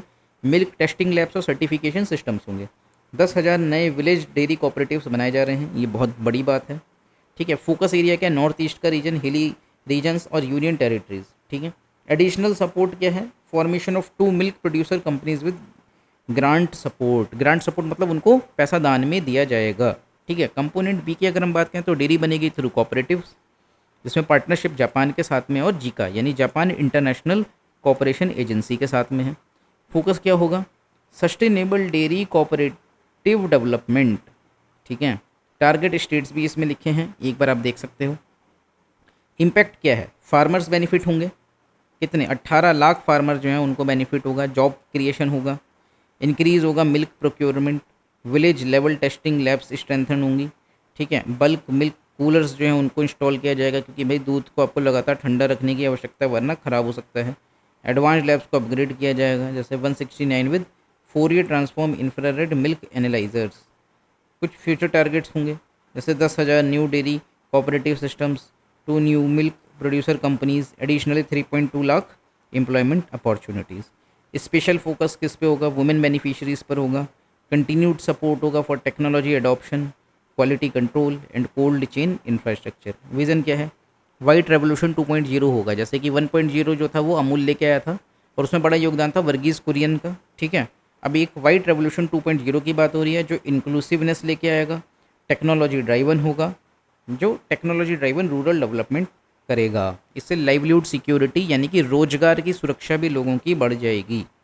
ठीक है, तो जब हम बात करते हैं revise national programme for dairy development की तो ये एक ट्रांसफॉर्मेशनल स्टेप है बूस्ट करने के लिए डेयरी इकोसिस्टम को with enhanced funding, modern infrastructure, better market access and strong focus on empowering rural communities specially women. ठीक है, अब हम बात करते हैं राष्ट्रीय गोकुल मिशन की। तो नाम से ही समझ में आ रहा है कि ये एक राष्ट्रीय मिशन है गायों के लिए। जब राष्ट्रीय गोकुल मिशन की बात होगी तो इसमें बेसिकली हमको इंडिजीनियस ब्रीड की जो काउज़ हैं उनको प्रोटेक्ट करना होगा और उनको इंक्रीज़ करना होगा। ठीक है, अब इसी मिशन में जो कुछ चीज़ें हैं जो बढ़ गई हैं अभी, वो ये है कि हीफर रियरिंग सेंटर्स खोले जाएंगे। अब ये हीफर रियरिंग सेंटर्स क्या होता है ये आपको समझ में आना चाहिए। तो जब हम हीफर रियरिंग सेंटर्स की बात करते हैं तो हीफर क्या होता है? हीफर का मतलब होता है यंग काऊ। ठीक है, जो अभी तक क्या नहीं बनी है, मदर नहीं बनी है। ठीक है, यानी इसने अब तक दूध देना चालू नहीं किया है। तो वन टाइम असिस्टेंस होगी, मतलब हीफर रियरिंग सेंटर्स बनाए जाएंगे यानी इनके पालन के लिए, क्योंकि इनको आपको क्या करना है, अच्छा चारा देना है, अच्छा खाना देना है, ताकि ये क्या कहते हैं जब माँ बने तो अच्छा दूध दे पाएँ। ठीक है, वन टाइम असिस्टेंस होगा 35% ऑफ कैपिटल कॉस्ट। ये बहुत बड़ी कीमत होती है। 35% जो पैसा है वो दे दिया जाएगा, किसके द्वारा? सरकार के द्वारा। फिर हम बात करेंगे टारगेट क्या है, 30 सेंटर्स बनाए जाएं, हाउसिंग 15,000 हीफर्स। 15,000 जो गाय हैं, जो अभी क्या कहते हैं यंग काउज हैं, जिन्होंने अभी मिल्क देना शुरू नहीं किया है। ठीक है, यानी कि अभी माँ नहीं बनी है, उनके लिए ये चीज़ है। अब इसमें IVF हीफर परचेज सपोर्ट भी होगा। और ये IVF हीफर परचेज सपोर्ट क्या होता है? IVF का मतलब होता है इन विट्रो फर्टिलाइजेशन। तो इन विट्रो फर्टिलाइजेशन का मतलब एक ऐसा फर्टिलाइजेशन जो कहाँ हुआ है? लैब में हुआ है। अगर कोई फर्टिलाइजेशन लैब में हो रहा है तो उसको हम कहेंगे कि वो इन विट्रो है। क्या है? In vitro. और यदि कोई रियल में जो फर्टिलाइजेशन का प्रोसेस है वैसे होता है तो उसको हम कहते हैं इन वीवो। ठीक है, तो ये डिफरेंस पहली बात तो आपको मालूम होना चाहिए। अब इन विट्रो फर्टिलाइजेशन में होता क्या है, एक जो मेल है यानी कि जो बुल है, सांड है, उसका हम क्या ले लेंगे? सीमेन ले लेंगे। ठीक है, और जो फीमेल है, काऊ है, उसके क्या ले लेंगे? एग्स ले लेंगे।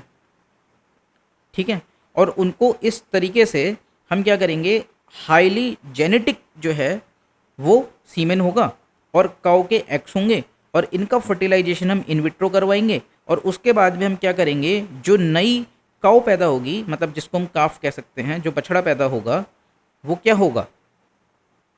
वो हाई जेनेटिक मेरिट वाला होगा। ठीक है, तो हाई जेनेटिक मेरिट IVF हीफर जो हैं वो बनाए जाते हैं। और इसमें कोशिश भी ये करी जाती है सेक्स सॉर्टिंग के माध्यम से कि हम किसको प्रोड्यूस करवाएं, मतलब कि जो नया जन्म हो वो काऊ का हो। ठीक है, फीमेल का हो। क्यों? क्योंकि फीमेल्स की ज़्यादा ज़रूरत होती है और वही मिल्क प्रोडक्शन कर सकती हैं। जो सांड है, जो बैल है, वह तो मिल्क प्रोडक्शन करेगा नहीं, दुग्ध उत्पादन करेगा नहीं। तो इसमें सेक्स सॉर्टिंग भी मेनली करी जाती है। ठीक है, तो इन बातों का हमें ख्याल रखना है कि हाई जेनेटिक मेरिट के हमें हीफर्स का प्रोडक्शन होता है, उनको बनाया जाता है। इसमें बेसिकली जब हम फर्टिलाइजेशन करवा लेते हैं ना, तो फर्टिलाइजेशन जब हो गया तो उससे काम ख़त्म तो हो नहीं गया। तो फर्टिलाइजेशन कराने के बाद में जो एम्ब्रियो बनेगा उसको हम एक सरोगेट काऊ में इस्टेब्लिश कर देंगे। ठीक है, तो ये पूरा प्रोसेस होता है IVF हीफर परचेज सपोर्ट। अब इसमें है क्या? अब भाई जो IVF के तहत यदि कोई गाय जो है उसका जन्म हुआ है, तब हमें ये पता है कि वो हाई जेनेटिक मेरिट वाली हीफर है। ठीक है, तो जो हाई जेनेटिक मेरिट वाली हीफर होगी वो जब मार्केट में बिकेगी तो उसकी जो कॉस्ट होगी वो ज़्यादा होगी, कॉस्टली होगी वो। तो एक किसान है, अब उसको एक गाय खरीदनी है, तो एक तो है कि वो एक नॉर्मल गाय खरीद सकता है, लेकिन उसके द्वारा जो मिल्क प्रोडक्शन होगा वो कम होगा। और किसान एक हीफर काऊ भी खरीद सकता है, हाई जेनेटिक मेरिट वाली HGM काऊ भी खरीद सकता है, वो HGM हीफर भी खरीद सकता है, लेकिन वो कॉस्टली होगी। तो सरकार क्या कर रही है, IVF हीफर परचेज सपोर्ट दे रही है कि 30% इंटरेस्ट सबवेंशन देगी on loans for high genetic merit IVF heifers. ठीक है, तो इसमें सरकार क्या कर रही है, जो उसको लोन चुकाना है, जो उधार चुकाना है, उसमें जो कुछ पैसा होगा वो क्या कर देगी, सरकार चुका देगी आपका। Loan will be from milk unions, banks और फाइनेंशियल इंस्टीट्यूशंस। अब लोन वो किससे ले सकता है? मिल्क यूनियन से भी ले सकता है, जो किसान है वो बैंक से भी ले सकता है, या किसी दूसरे फाइनेंशियल इंस्टीट्यूशन से भी ले सकता है। तो इस तरीके से हमने IVF हीफर परचेज सपोर्ट और उसके साथ में ही जो हीफर रियरिंग सेंटर्स हैं दोनों को पढ़ लिया। आई होप आपको ये क्लियर भी हुए होंगे। तो ये जो ये वाली जो मैगज़ीन है इसका जो पार्ट 2 है ये हाईली कॉन्सेप्चुअल है एंड आई एम ट्राइंग कि ज़्यादा से ज़्यादा कॉन्सेप्ट जो है वो मैं आपको यहीं पे समझाता चलूँ। ठीक है, अब हम ऑनगोइंग कोर एक्टिविटीज़ की भी बात कर लेते हैं, स्ट्रेंथन करते हैं सीमेन स्टेशंस को। तो देखो हम ऐसे स्टेशंस भी बनाते हैं जहाँ पे सीमेंस को हम पहले से स्टोर करके रखते हैं। ठीक है, तो ये किन की बात हो रही है, किन के सीमेंस की बात हो रही है, मेल्स की बात हो रही है। ये कौन सी मेल, जो मेल कैटल्स हैं, स्पेसिफिकली गोकुल मिशन है तो मेल काउ यानी कि बुल। ठीक है, expansion of artificial insemination network. अब देखो एक चीज़ होती है आर्टिफिशियल इंसेमिनेशन और एक चीज़ होती है आईवीएफ, तो दोनों में अंतर आपको पता होना चाहिए। जब हम आईवीएफ की बात करते हैं तो उसमें जो फर्टिलाइजेशन जो होता है वो इन लैब होता है। आर्टिफिशियल इंसेमिनेशन में हम क्या करते हैं, जो हाई जेनेटिक मेरिट बुल होते हैं, ठीक है, उनका सीमेन ले लेते हैं और उस सीमेन को काऊ में इंजेक्ट कर देते हैं, काऊ के यूट्रस में इंजेक्ट कर देते हैं। तो यानी कि इसमें जो फर्टिलाइजेशन होगा आर्टिफिशियल इंसेमिनेशन में वो काऊ के अंदर ही होगा। ठीक है, लेकिन जब हम आईवीएफ की बात करते हैं तो ये आर्टिफिशियल इंसेमिनेशन से भी एक कदम आगे का है, जिसमें जो फर्टिलाइजेशन होता है वो लैब में होता है। ठीक है, तो आर्टिफिशियल इंसेमिनेशन तो काफ़ी चीप होता है in comparison to IVF of heifer which is very costly. ठीक है, तो ये कुछ चीज़ें हैं, कॉन्सेप्ट्स हैं, आपको मालूम होने चाहिए। ठीक है, तो इन्हीं में राष्ट्रीय गोकुल मिशन में बुल प्रोडक्शन प्रोग्राम भी चल रहा है। एक्सेलरेटेड ब्रीड इंप्रूवमेंट की भी बात होती है यूजिंग सेक्स सॉर्टेड सीमेन। हमने सेक्स सॉर्टेड सीमेन की बात करी थी। इसका जो मेन मोटिव होता है वो क्या होता है, मोर फीमेल, मतलब फीमेल जो काउज हैं वो जो हैं पैदा हों, उनका जन्म हो, ये इसका मुख्य उद्देश्य होता है। Skill development and farmer awareness भी एक चीज़ है। सपोर्ट फॉर इनोवेटिव टेक्नोलॉजीज़, वो तो हम किसी में भी लिख सकते हैं कि भाई राष्ट्रीय गोकुल मिशन है उसके तहत क्या करना है, किसानों में स्किल डेवलपमेंट करना है। ठीक है, या फिर जो लोग हाई जेनेटिक मेरिट वाले आईवीएफ सेंटर्स में काम करते हैं, मतलब कि हाई जेनेटिक मेरिट काउस के बनाने के लिए, वो पैदा हों उसके लिए वो उन सेंटर्स में, आईवीएफ सेंटर्स में काम करते हैं, उनको ट्रेनिंग दी जाए, किसानों को जागरूक किया जाए, क्योंकि किसान को पता ही नहीं है कि ऐसा कुछ होता भी है।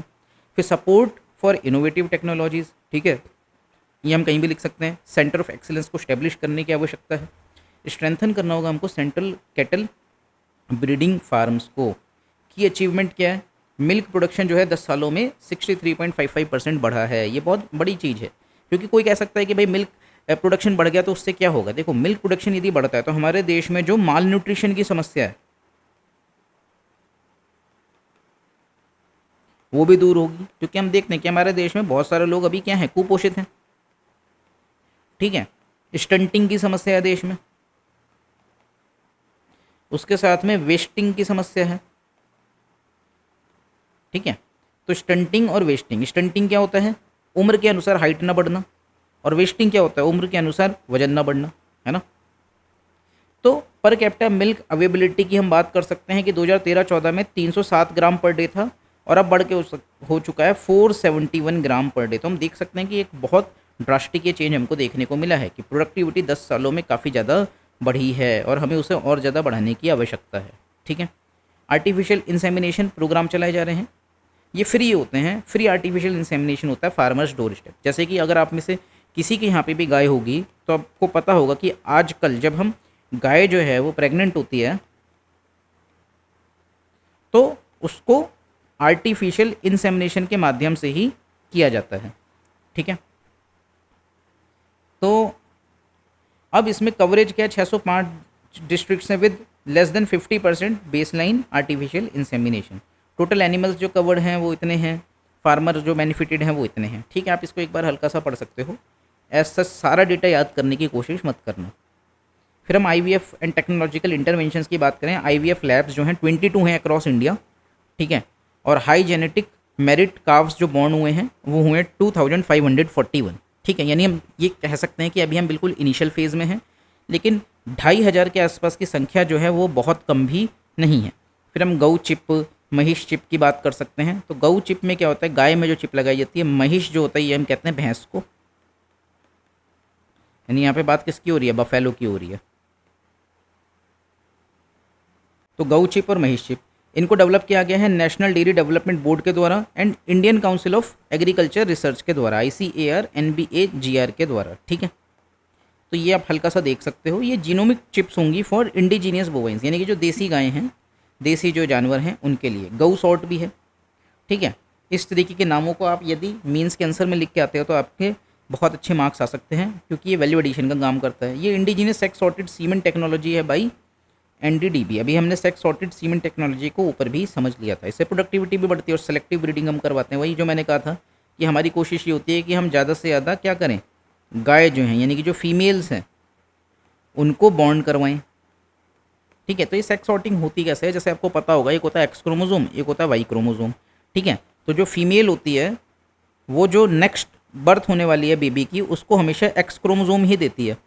अब जो फादर होता है वो वाई एक्स भी दे सकता है और वाई भी दे सकता है। यदि फादर ने एक्स दिया तो कौन पैदा होगी, फीमेल, ठीक है। ये है मदर, मदर हमेशा एक्स देती है। फादर एक्स भी दे सकता है, वाई भी दे सकता है। अगर फादर ने एक्स दिया तो क्या पैदा होगी, फीमेल पैदा होगी। फादर ने यदि वाई दिया तो कौन पैदा होगा, मेल पैदा होगा। यानी कि जो मेल होता है उसमें एक एक्स क्रोमोजोम होता है, एक वाई क्रोमोजोम होता है, और जो फीमेल होती है उसमें दोनों एक्स क्रोमोजोम होते हैं, ठीक है। तो एक बेसिक सी जानकारी है। जब हम सेक्स सॉर्टिंग करेंगे तो हम क्या कोशिश करेंगे, हम यही कोशिश करेंगे कि भाई पहले से हमें आइडेंटिफाई कर लें कि जो मेल सीमेन है उसमें वाई हो, और जो वाई है वो जाके फीमेल में से फर्टिलाइज करे, ताकि जो हमारी कोशिश क्या होगी कि वाई होना चाहिए या एक्स होना चाहिए। अगर हमारी कोशिश ये होगी कि वाई हो, उसका मतलब क्या है, हम ज़्यादा से ज़्यादा किनको चाहते हैं कि बैल पैदा हों। लेकिन हमें पता है कि आज के समय में जब एग्रीकल्चर इतने ज़्यादा मैकेनाइज्ड हो चुका है तो बैलों की आवश्यकता बहुत कम हो गई है। एक समय पर बैल जो होते थे वो बहुत आवश्यक हुआ करते थे। क्यों? क्योंकि जो हमारे खेतों की जुताई होती थी, प्लोइंग होती थी, वो बैल ही किया करते थे। लेकिन आज के समय में बैलों की जो आवश्यकता है वो तो काफ़ी कम हो चुकी है, क्योंकि हमारा जो एग्रीकल्चर है वो क्या हो चुका है, मैकेनाइज्ड हो चुका है। तो बैल हमको कम चाहिए। तो सेक्स सॉर्टिंग में हम किस बात का ख्याल रखेंगे कि वाई क्रोमोजोम को हटा के मेल का जो एक्स क्रोमोजोम है उसको फर्टिलाइज करवाया जाए IVF के माध्यम से फीमेल के साथ में, फीमेल एग के साथ में, ताकि फीमेल यानी कि गाय पैदा हो, बछिया पैदा हो।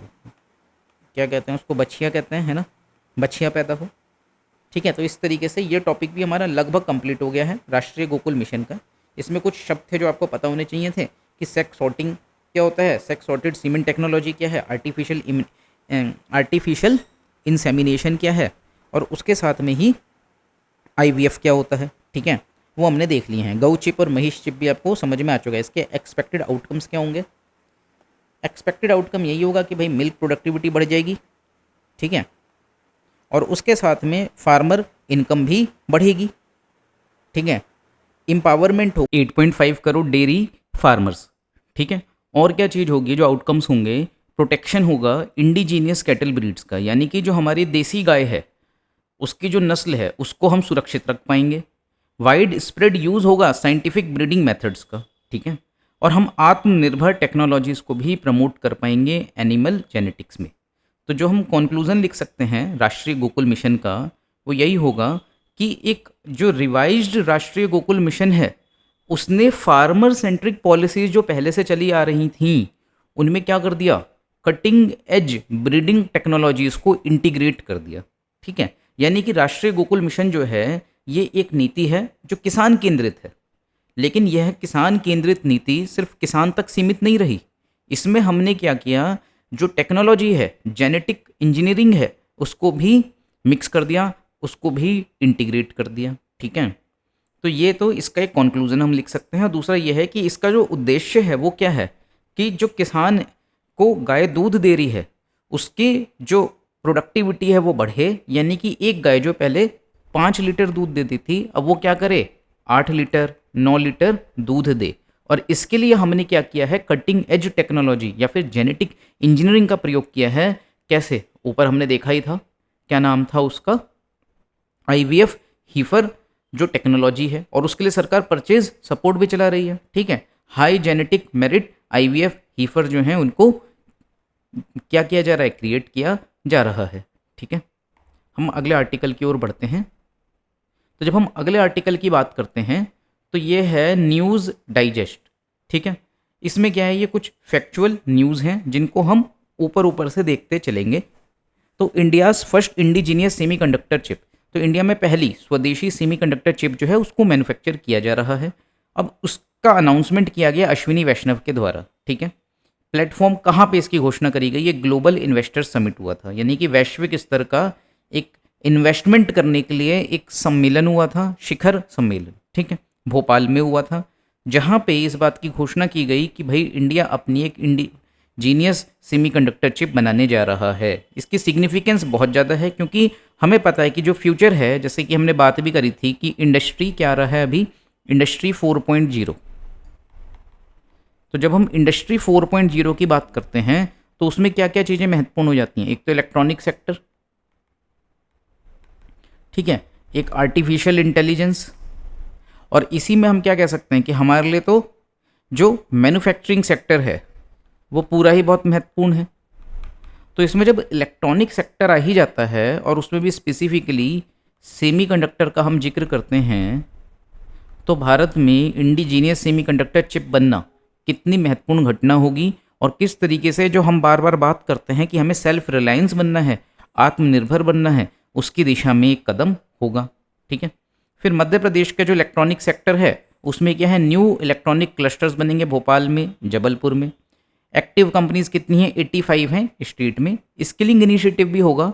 फर्स्ट आईटी कैंपस जो एमपी में है उसका इन्होंने एरिया लिखा हुआ है कि भाई 1 लाख स्क्वायर फीट का एरिया होगा, इतने करोड़ का इन्वेस्टमेंट है और इतने लोगों को उससे जॉब मिलेगी। ठीक है, फिर इंडिया का जो इलेक्ट्रॉनिक एक्सपोर्ट है वो उसकी वैल्यू 5 लाख करोड़ की है, और कैटेगरी रैंक क्या है, अमंग टॉप 3 एक्सपोर्ट कैटेगरीज में है। ठीक है, तो इसके बाद में जो अगला इंपॉर्टेंट न्यूज़ है वो है एआई कोश प्लेटफॉर्म की। ये बहुत इंपॉर्टेंट न्यूज़ है और ये आपके prelims as well as mains दोनों में बहुत महत्वपूर्ण हो जाती है। क्यों? क्योंकि आर्टिफिशियल इंटेलिजेंस की जो इंपॉर्टेंस है दिन प्रतिदिन वो बढ़ती चली जा रही है। और जब हम एआई कोश की बात करते हैं तो यह कोश बेसिकली यहाँ पे एक रेपोजिटरी की तरह काम करेगा। रेपोजिटरी क्या होता है? रेपोजिटरी को हिंदी में हम कह सकते हैं संग्रहालय। ठीक है, ये संग्रहालय का मतलब यहाँ म्यूजियम से बिल्कुल भी नहीं है। संग्रहालय का मतलब यहाँ पे ये है कि एक ऐसी जगह जहाँ पे बहुत सारी चीज़ें संग्रहित होंगी, ठीक है, यानी इकट्ठा होंगी। तो ये बेसिकली एआई कोश एक डेटा सेट की तरह काम करेगा। तो यहाँ पे आपको बहुत सारे डेटा मिल जाएंगे जो नॉन पर्सनल डेटा हैं। ठीक है, जैसे कि इसमें अब क्या क्या आपको मिल सकता है। तो यदि किसी को डेटा चाहिए कि भाई भारत में जो देसी गाय हैं उनकी संख्या कितनी है, ठीक है, जिसको हम कह सकते हैं इंडिजीनियस काउज पॉपुलेशन, ठीक है, उसमें भी उसको स्पेसिफिक नस्ल की गाय चाहिए कि गिर गाय जो है उसकी पॉपुलेशन कितनी है, साहीवाल काऊ जो है उसकी पॉपुलेशन कितनी है, और जो विदेशी गाय हैं जैसे कि जिसको हम कहते हैं जर्सी गाय उसकी पॉपुलेशन कितनी है।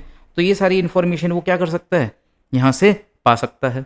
ठीक है, इसके साथ में ही यदि उसको इन्फॉर्मेशन चाहिए किससे संबंधित, कि भारत में जो क्रॉप्स हैं, ठीक है, तो उनको कौन कौन से डिजीज़ इन्फेस्ट करते हैं या इन्फेक्ट करते हैं, तो उसकी इन्फॉर्मेशन भी उसको मिल सकती है। अब ये इन्फॉर्मेशन सरकार अवेलेबल क्यों करवा रही है?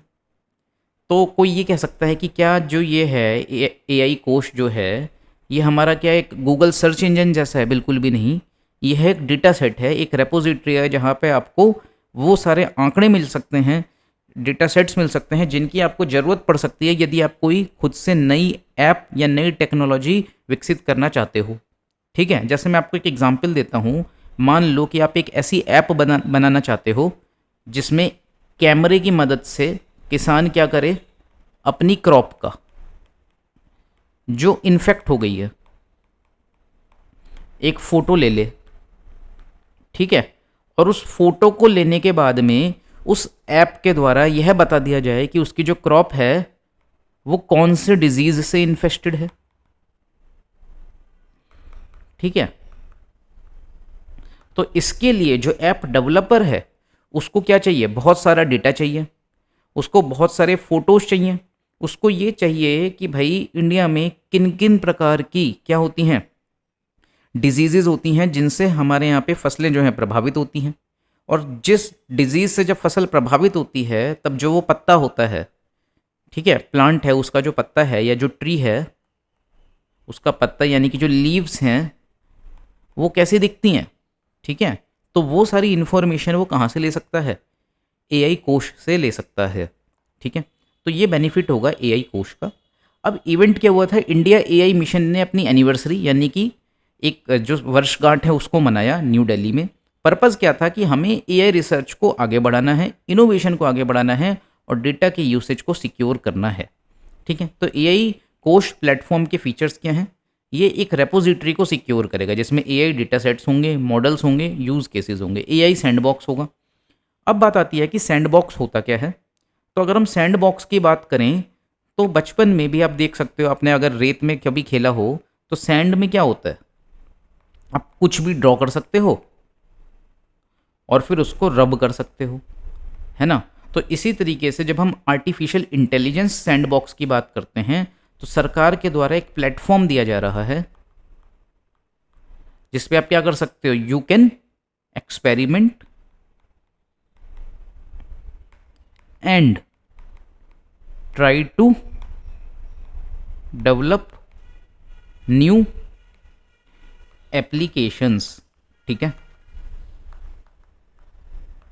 तो ये चीज़ आपको याद रखनी है कि सैंडबॉक्स होता क्या है, ठीक है। फिर हम टूल्स एंड ट्यूटोरियल्स की भी बात कर सकते हैं, वो भी एआई कोश में होंगे। डेटा एथिक्स की बात आएगी, कंसेंट बेस्ड होना चाहिए, डेटा एथिकली सोर्स्ड होना चाहिए, है ना, यानी कि जो डेटा आपने लिया है उसका जो स्रोत है वो नैतिक होना चाहिए, है ना, अनैतिक तरीके से आपको डेटा नहीं लेना है। रिड्यूस करेगा रिलायंस को synthetic and foreign data sets पर। और ये क्या है, ये अलाइनमेंट है हमारा डिजिटल पब्लिक इंफ्रास्ट्रक्चर से। जैसे हमने बात ही करी थी कि डिजिटल पब्लिक इंफ्रास्ट्रक्चर में क्या कुछ आ जाएगा, आधार आ जाएगा,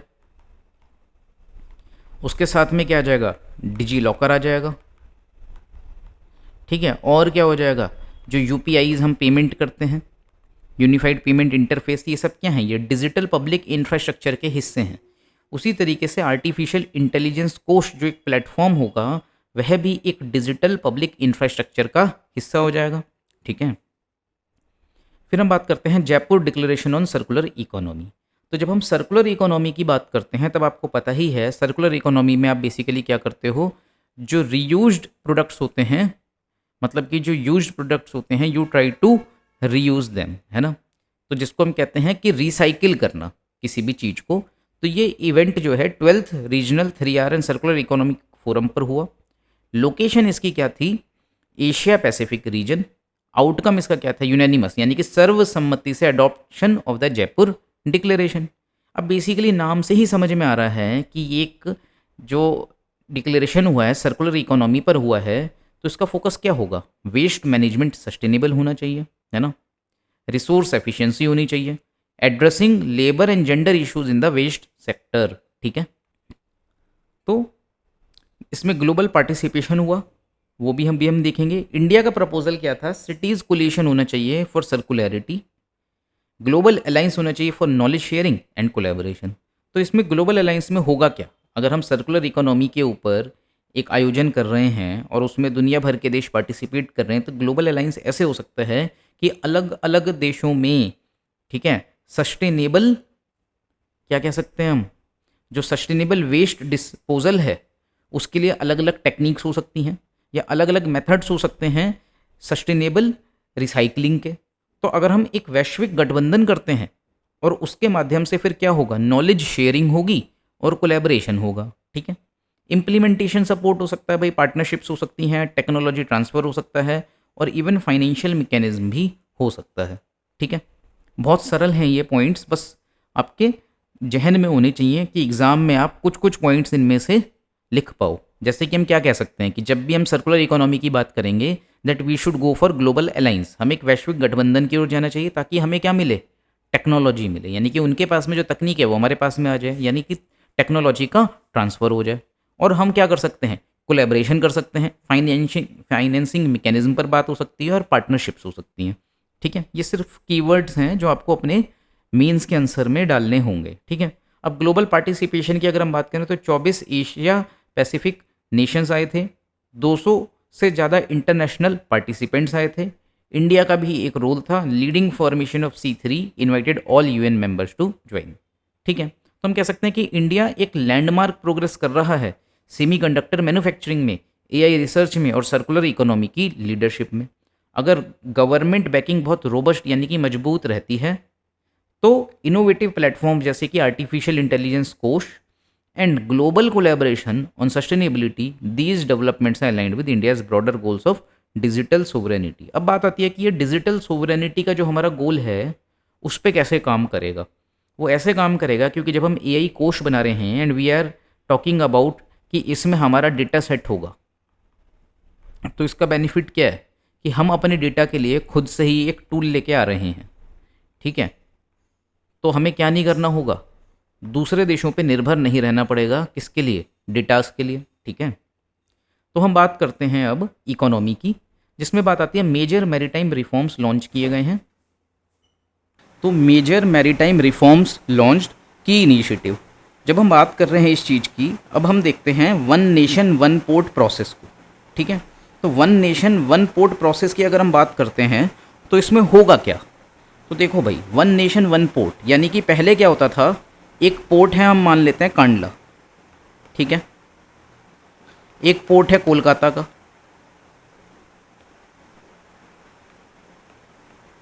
ठीक है, और एक और कोई पोर्ट हम ले लेते हैं, मान लिया हमने हल्दिया का पोर्ट है।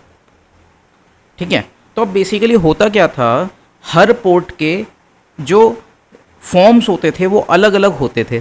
ठीक है, जैसे कि हम मान लो जो फॉर्म भरा जाना है कांडला पोर्ट के लिए, उसका फॉर्मेट डिफरेंट है, उसके कुछ रूल्स एंड रेगुलेशंस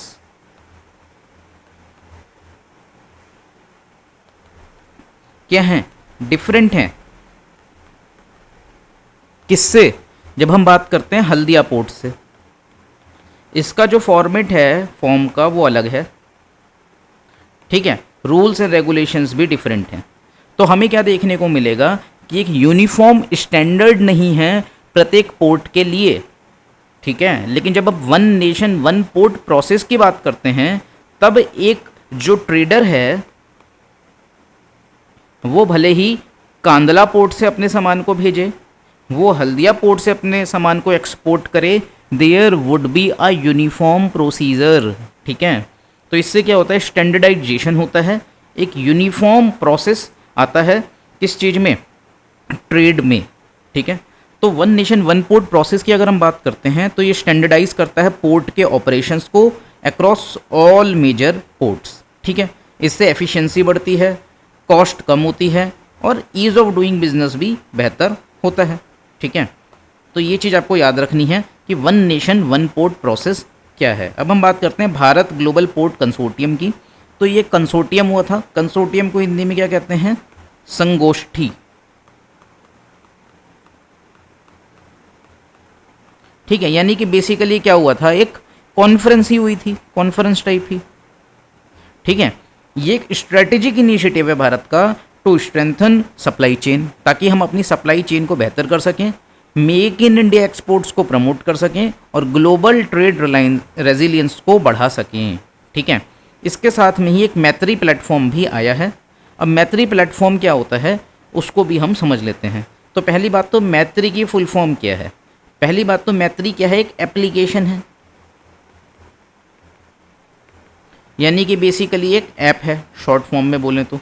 कैसी ऐप है, एम से है मास्टर है, यानी कि एक मास्टर एप्लीकेशन है। मास्टर इसमें लग गया यानी कि बड़ी एप्लीकेशन है, यानी कि बहुत सारे इसके छोटे छोटे सब पार्ट्स होंगे। ठीक है, तो मैत्री एप्लीकेशन फॉर IT से है इंटरनेशनल ट्रेड, देखो यहाँ लिखा भी है, और RI से है रेगुलेटरी इंटरफेस। तो मैत्री प्लेटफॉर्म बेसिकली एक मास्टर एप्लीकेशन है इंटरनेशनल ट्रेड के लिए और रेगुलेटरी इंटरफेस के लिए। अब ये मैत्री ऐप करती क्या है, तो अगर आपको मालूम हो तो अगर आप ट्रेड करना चाहते हो या आप एक्सपोर्ट करते हो या कोई बाहर के देश का है वो भारत में इंपोर्ट करना चाहता है, तो उसके लिए उसको एक तो DGFT लाइसेंस चाहिए होता है, DGFT लाइसेंस। ठीक है, तो DGFT लाइसेंस क्या है? Directorate general of financial trade licence हो गया, ठीक है। तो DGFT लाइसेंस के अलावा और क्या चाहिए होता है? FSSAI का क्लियरेंस चाहिए होता है, यदि आपका फूड आइटम है तो, ठीक है। उसके अलावा आपको क्या करना होता है? कस्टम फाइलिंग करनी होती है, ठीक है। तो अभी क्या होता था, जब तक मैत्री प्लेटफॉर्म नहीं आया था, DGFT का you have to fill a different form, FSSAI clearance का आपको एक अलग फॉर्म भरना होता था, कस्टम फाइलिंग का आपको अलग फॉर्म भरना होता था। तो ये प्रोसेस क्या होता था? काफ़ी कम्बरसम होता था, ठीक है, टाइम टेकिंग होता था, और इससे क्या होती थी? Duplicacy of work. लेकिन अब क्या आ गया है? अब हमारे पास में मैत्री प्लेटफॉर्म है, तो इस मैत्री प्लेटफॉर्म के जरिए जो ट्रेडर है उसको क्या करना होगा? उसको सिर्फ एक ही फॉर्म भरना होगा, उससे एक ही इन्फॉर्मेशन भरवाई जाएगी एक बार में मैत्री प्लेटफॉर्म पर, और वही इन्फॉर्मेशन जो है उसमें से कस्टम फाइलिंग को, जो कस्टम फाइल करने के लिए जो इन्फॉर्मेशन चाहिए होती है वो बैक एंड पे इसको पहुंचा दी जाएगी। जो DGFT को जो इन्फॉर्मेशन चाहिए होती है बैक एंड पे मैत्री के माध्यम से ही, मैत्री से ही जो इंटरलिंक्ड प्रोसेस होगा उससे DGFT को पहुंचा दी जाएगी, और इसी प्लेटफॉर्म पे जो इन्फॉर्मेशन दी गई है ट्रेडर के द्वारा मैत्री प्लेटफॉर्म पे, वही FSSAI को पहुंचा दी जाएगी। और बैक एंड में जो काम करेगा उसको हम कहते हैं भारत ट्रेड नेट पोर्टल। इसका भी हमने पहले जिक्र किया था, भारत ट्रेड नेट। तो भारत ट्रेड नेट जो है ये काम करेगा बैक एंड पर, ठीक है, इसका हम पहले जिक्र कर भी चुके हैं। भारत ट्रेड नेट का ये बैक एंड पर काम करेगा, और जो फ्रंट एंड पे जो काम करेगा वो कौन करेगा? आपका मैत्री प्लेटफॉर्म। तो यानी कि जो ट्रेडर है वो मैत्री प्लेटफॉर्म से डील करेगा, और मैत्री प्लेटफॉर्म पे जो इन्फॉर्मेशन होगी वो भारत ट्रेड नेट के माध्यम से DGFT को दे दी जाएगी, FSSAI को दे दी जाएगी, और उसी के थ्रू क्या कर दिया जाएगा? कस्टम फाइलिंग कर दी जाएगी। तो इस तरीके से जो प्रोसेस है उसको सरल बनाने का प्रयास किया जा रहा है, ताकि हमारा जो ट्रेड एक्सपोर्ट है वो बढ़ाया जा सके और भारत में व्यापार करना सरल किया जा सके। अब ये सारी चीज़ें किस में आएंगी? ईज़ ऑफ डूइंग बिजनेस में आएंगी, है ना। और जैसे जैसे भारत में ईज़ ऑफ डूइंग बिजनेस बढ़ेगा तो FDI भी बेहतर होगा, ठीक है। जो पोर्ट टर्न अराउंड टाइम होता है वो क्या हो जाएगा? घट जाएगा, ठीक है। तो ये बहुत इंपॉर्टेंट कदम है जो सरकार के द्वारा उठाया गया है। इसमें लिखा भी है, ये मास्टर एप्लीकेशन है for international trade and regulatory interface, creates a virtual trade corridor using AI and blockchain, ensure seamless integrated digital trade operations. अब देखो इसमें जो भाषा है वो बहुत टेक्निकल है, इसकी वजह से कई बार समझने में दिक्कत होती है कि मैत्री प्लेटफॉर्म बेसिकली करेगा क्या। तो इसीलिए मैंने आपको उसको सरल करके बताया कि भाई FSSAI का licence, custom clearance and DGFT licence, ठीक है, ये सारी चीज़ें हो जाएंगी। अब हम इंडिया मैरीटाइम वीक की बात करते हैं जो 2025 में मनाया गया, मतलब जाएगा। कब है ये? 27 से 31 अक्टूबर 2025 में। वेन्यू इसका क्या होगा? मुंबई होगा, ठीक है। पार्टिसिपेंट्स इसमें कितने लोग होंगे? 1 लाख डेलीगेट्स होंगे फ्रॉम 100 कंट्रीज़। ये सेलिब्रेट करेगा इंडिया की मैरीटाइम हेरिटेज को और फ्यूचर पोटेंशियल ग्रोथ को, ठीक है। अब हम बात करते हैं इंडिया का फर्स्ट कमर्शियल सेमीकंडक्टर फैब। तो अब इसमें कौन कौन सी एजेंसीज इन्वॉल्व हैं, ठीक है। इंडिया के सेमीकंडक्टर मिशन में जो एजेंसीज इन्वॉल्व हैं वो एक तो हो गई India semiconductor mission, Tata electronics, Tata semiconductor manufacturing और power chip semiconductor manufacturing corporation जो ताइवान की है। प्रोजेक्ट के हाइलाइट्स क्या हैं? लोकेशन इसकी धौलेरा गुजरात में होगी, इतने का इन्वेस्टमेंट होगा, गवर्नमेंट सपोर्ट भी मिल रहा है आपको, और टेक्नोलॉजी फोकस तो हमें पता ही है, चिप्स होंगी for automotive, computing, artificial intelligence and communication sectors, ठीक है। 20,000 से ज़्यादा का जॉब क्रिएशन होगा। इसकी सिग्निफिकेंस क्या है? बेसिकली एक तो ये माइलस्टोन होगा इंडिया का किस में? टेक्नोलॉजिकल सेल्फ रिलायंस में, यानी कि इसमें बात क्या हो रही है, तकनीकी रूप से हम क्या बन जाएंगे, आत्मनिर्भर। ठीक है, ये बूस्ट करेगा सेमीकंडक्टर मैन्युफैक्चरिंग इकोसिस्टम को, और इलेक्ट्रॉनिक्स की जो हमारी वैल्यू चेन है वो भी स्ट्रेंथन हो जाएगी। तो हम क्या कह सकते हैं, India is advancing with strategic reforms in the maritime and semiconductor sectors. ठीक है, अब जो इनिशिएटिव्स हैं जैसे कि वन नेशन वन पोर्ट और मैत्री, ये मॉडर्नाइज कर रहे हैं हमारे ट्रेड इंफ्रास्ट्रक्चर को, जबकि जो टाटा ISM फैब प्रोजेक्ट है ये हमें पुश कर रहा है इनटू ग्लोबल टेक्नोलॉजिकल स्पॉटलाइट। ठीक है, तो ये एफर्ट्स रीइंफोर्स करते हैं इंडिया का जो विज़न है, एक self reliant, digitally enabled and globally competitive economy. अब ये जो कंक्लूजन है आप कहीं भी लिख सकते हो किसी भी पॉइंट में कि भाई ये जो एफर्ट्स हैं उसके कारण भारत क्या बनेगा, सेल्फ रिलायंट यानी आत्मनिर्भर बन जाएगा, डिजिटली इनेबल्ड होगा और ग्लोबली कॉम्पिटिटिव इकोनॉमी में आगे बढ़ पाएगा। ठीक है, अब थोड़ी सी हम स्पोर्ट्स की बात कर लेते हैं। तो स्पोर्ट्स की अगर हम बात करें तो एक एडिशन होगी खेलो इंडिया पैरा गेम्स।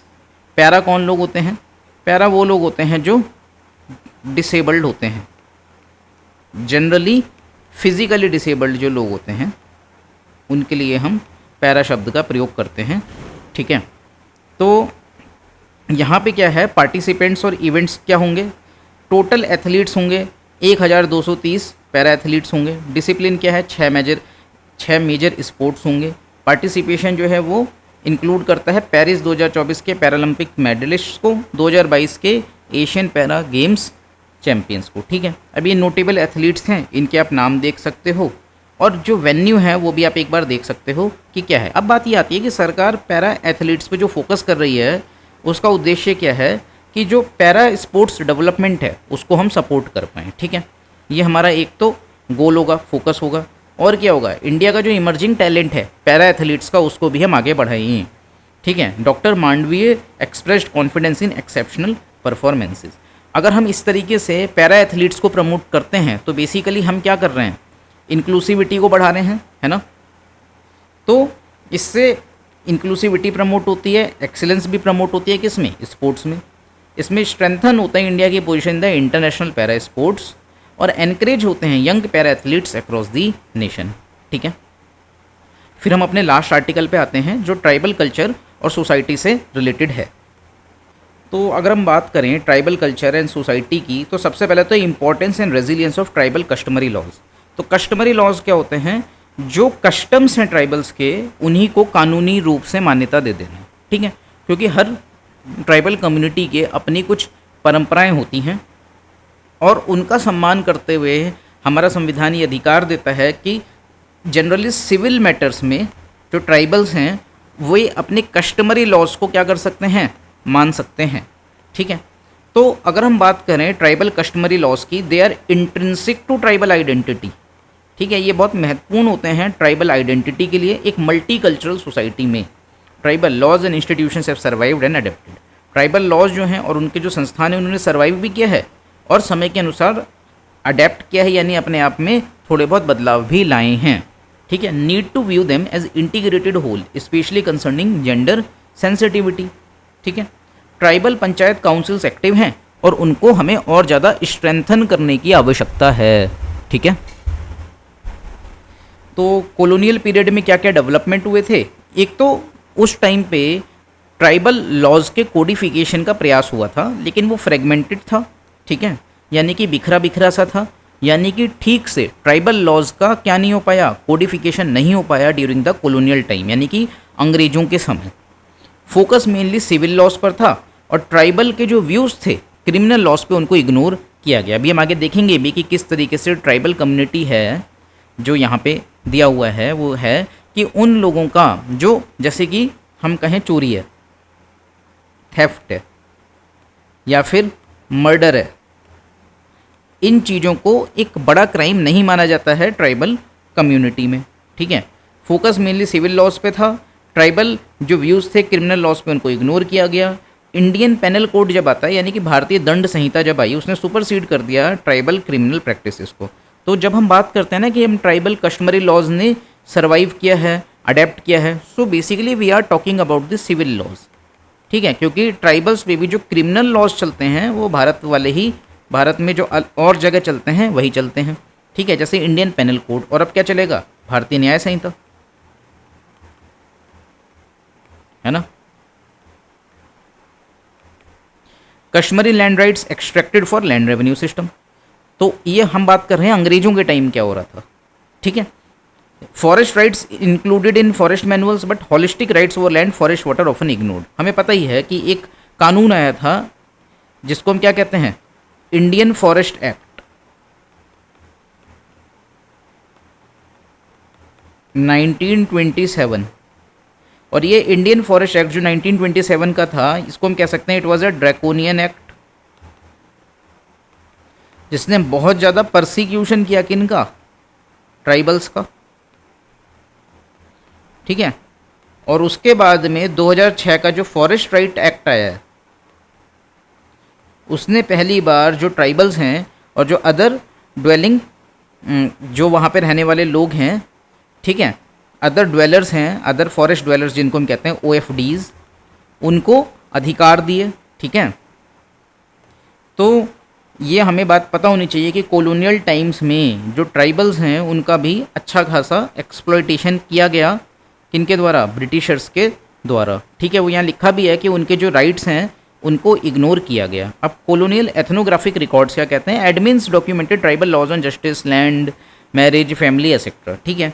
अब ये कुछ दो लोग हैं जिन्होंने कुछ अपनी किताबों में बातें लिखी हैं, जैसे कि अगर हम बात करें WG आर्कर की संथाल सिविल लॉ रिपोर्ट जो है, उसने एक detailed civil law and justice system बताया है संथालों का।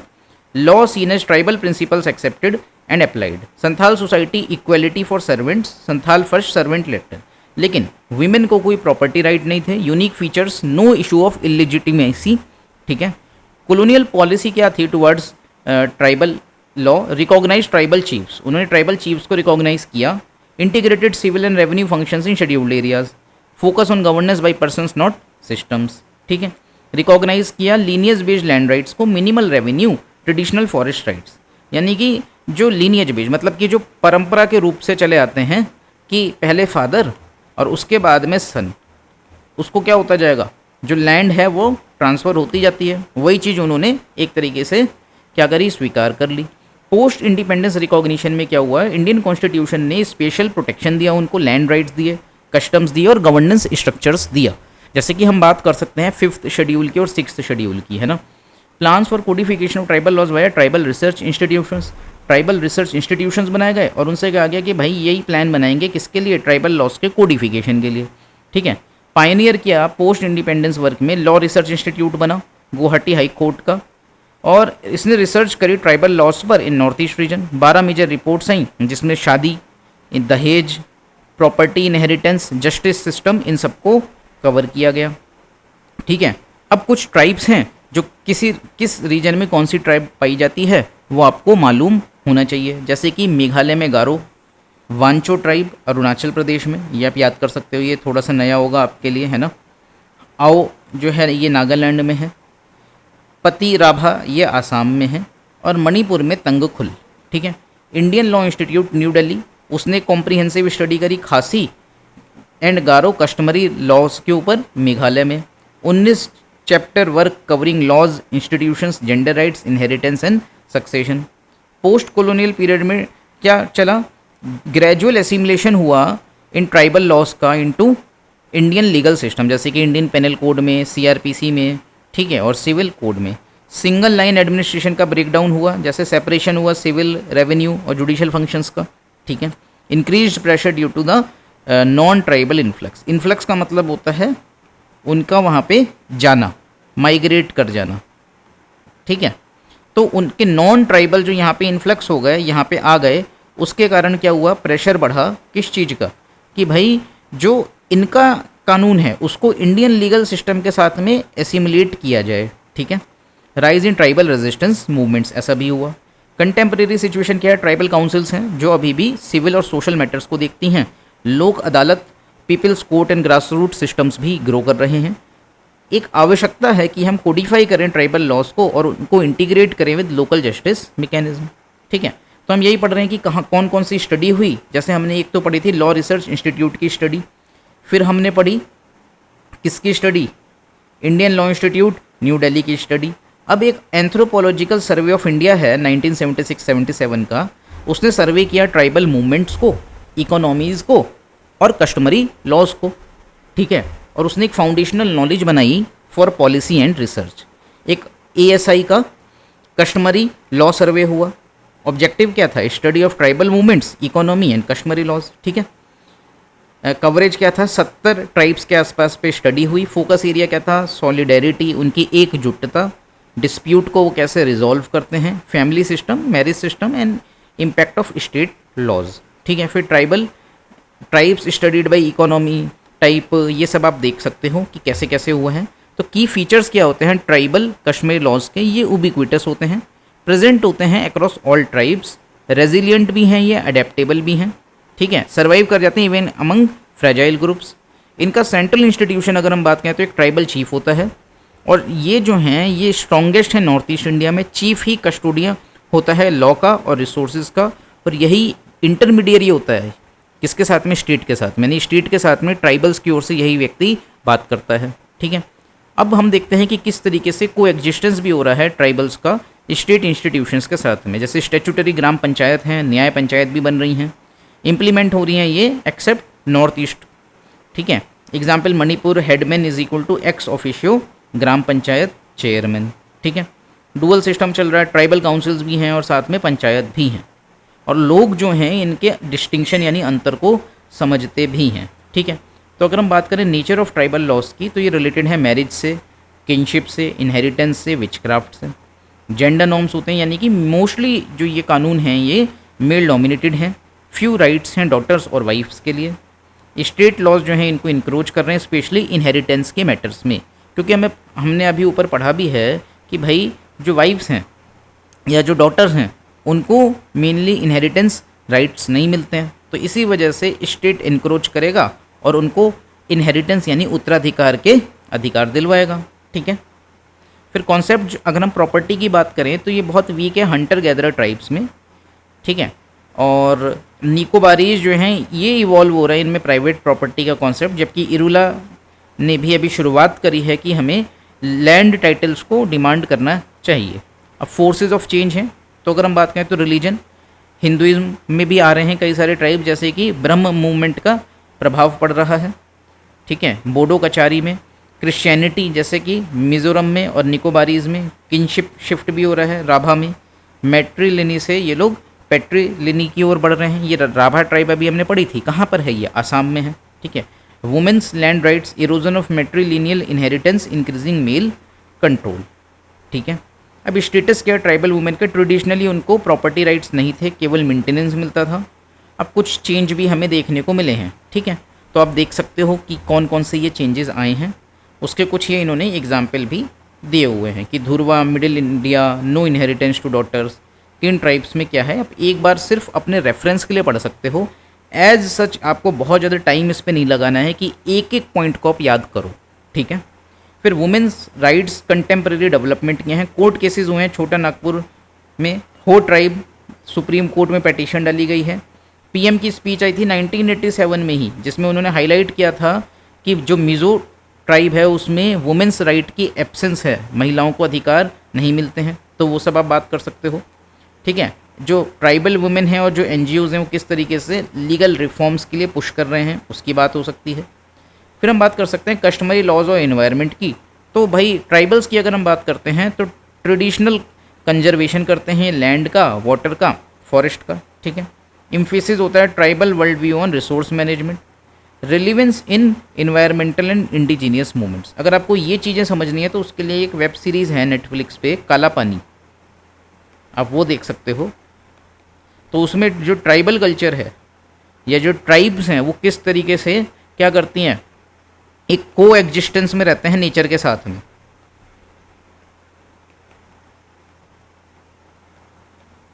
वो आपको उसमें देखने को मिलेगा, ठीक है। Tribal perception of crime, no exact match with IPC terminology, ठीक है। तो जो इंडियन पेनल कोड की टर्मिनोलॉजी है उससे हमें डिफरेंसेस देखने को मिलते हैं। जो ट्राइबल्स का एक परसेप्शन यानी उनकी जो एक धारणा है क्राइम को लेके, अपराधों को लेके, मुंडाज हैव ओन वर्ड्स जैसे कि गो फॉर मर्डर एंड कुम्बुरू for theft. Marriage by capture तक वहाँ चल जाती है कि ज़बरदस्ती आपने किसी को पकड़ा और शादी कर ली, ये स्वीकार्य है वहाँ पे। पनिशमेंट्स होते हैं कैसे, फाइन लगा दिया, फीस्ट हो गया। इम्फेसिस ज़्यादा होता है रिहेबिलिटेशन के ऊपर। मर्डर अंडर प्रोवोकेशन भी स्वीकार्य है वहाँ पर, ठीक है। तो हमें एक आवश्यकता है हॉलिस्टिक व्यू की। कॉलोनियल लॉज ने डिसरप्ट किया है हॉलिस्टिक ट्राइबल लॉ को, हमें उनकी इंटीग्रेशन को रिस्टोर करना होगा। Gender issues must be addressed in reforms, ठीक है। एक बैलेंस स्थापित करने की आवश्यकता है। स्ट्रेंथन करना होगा हमें ट्राइबल इंस्टीट्यूशंस को while ensuring women's property rights.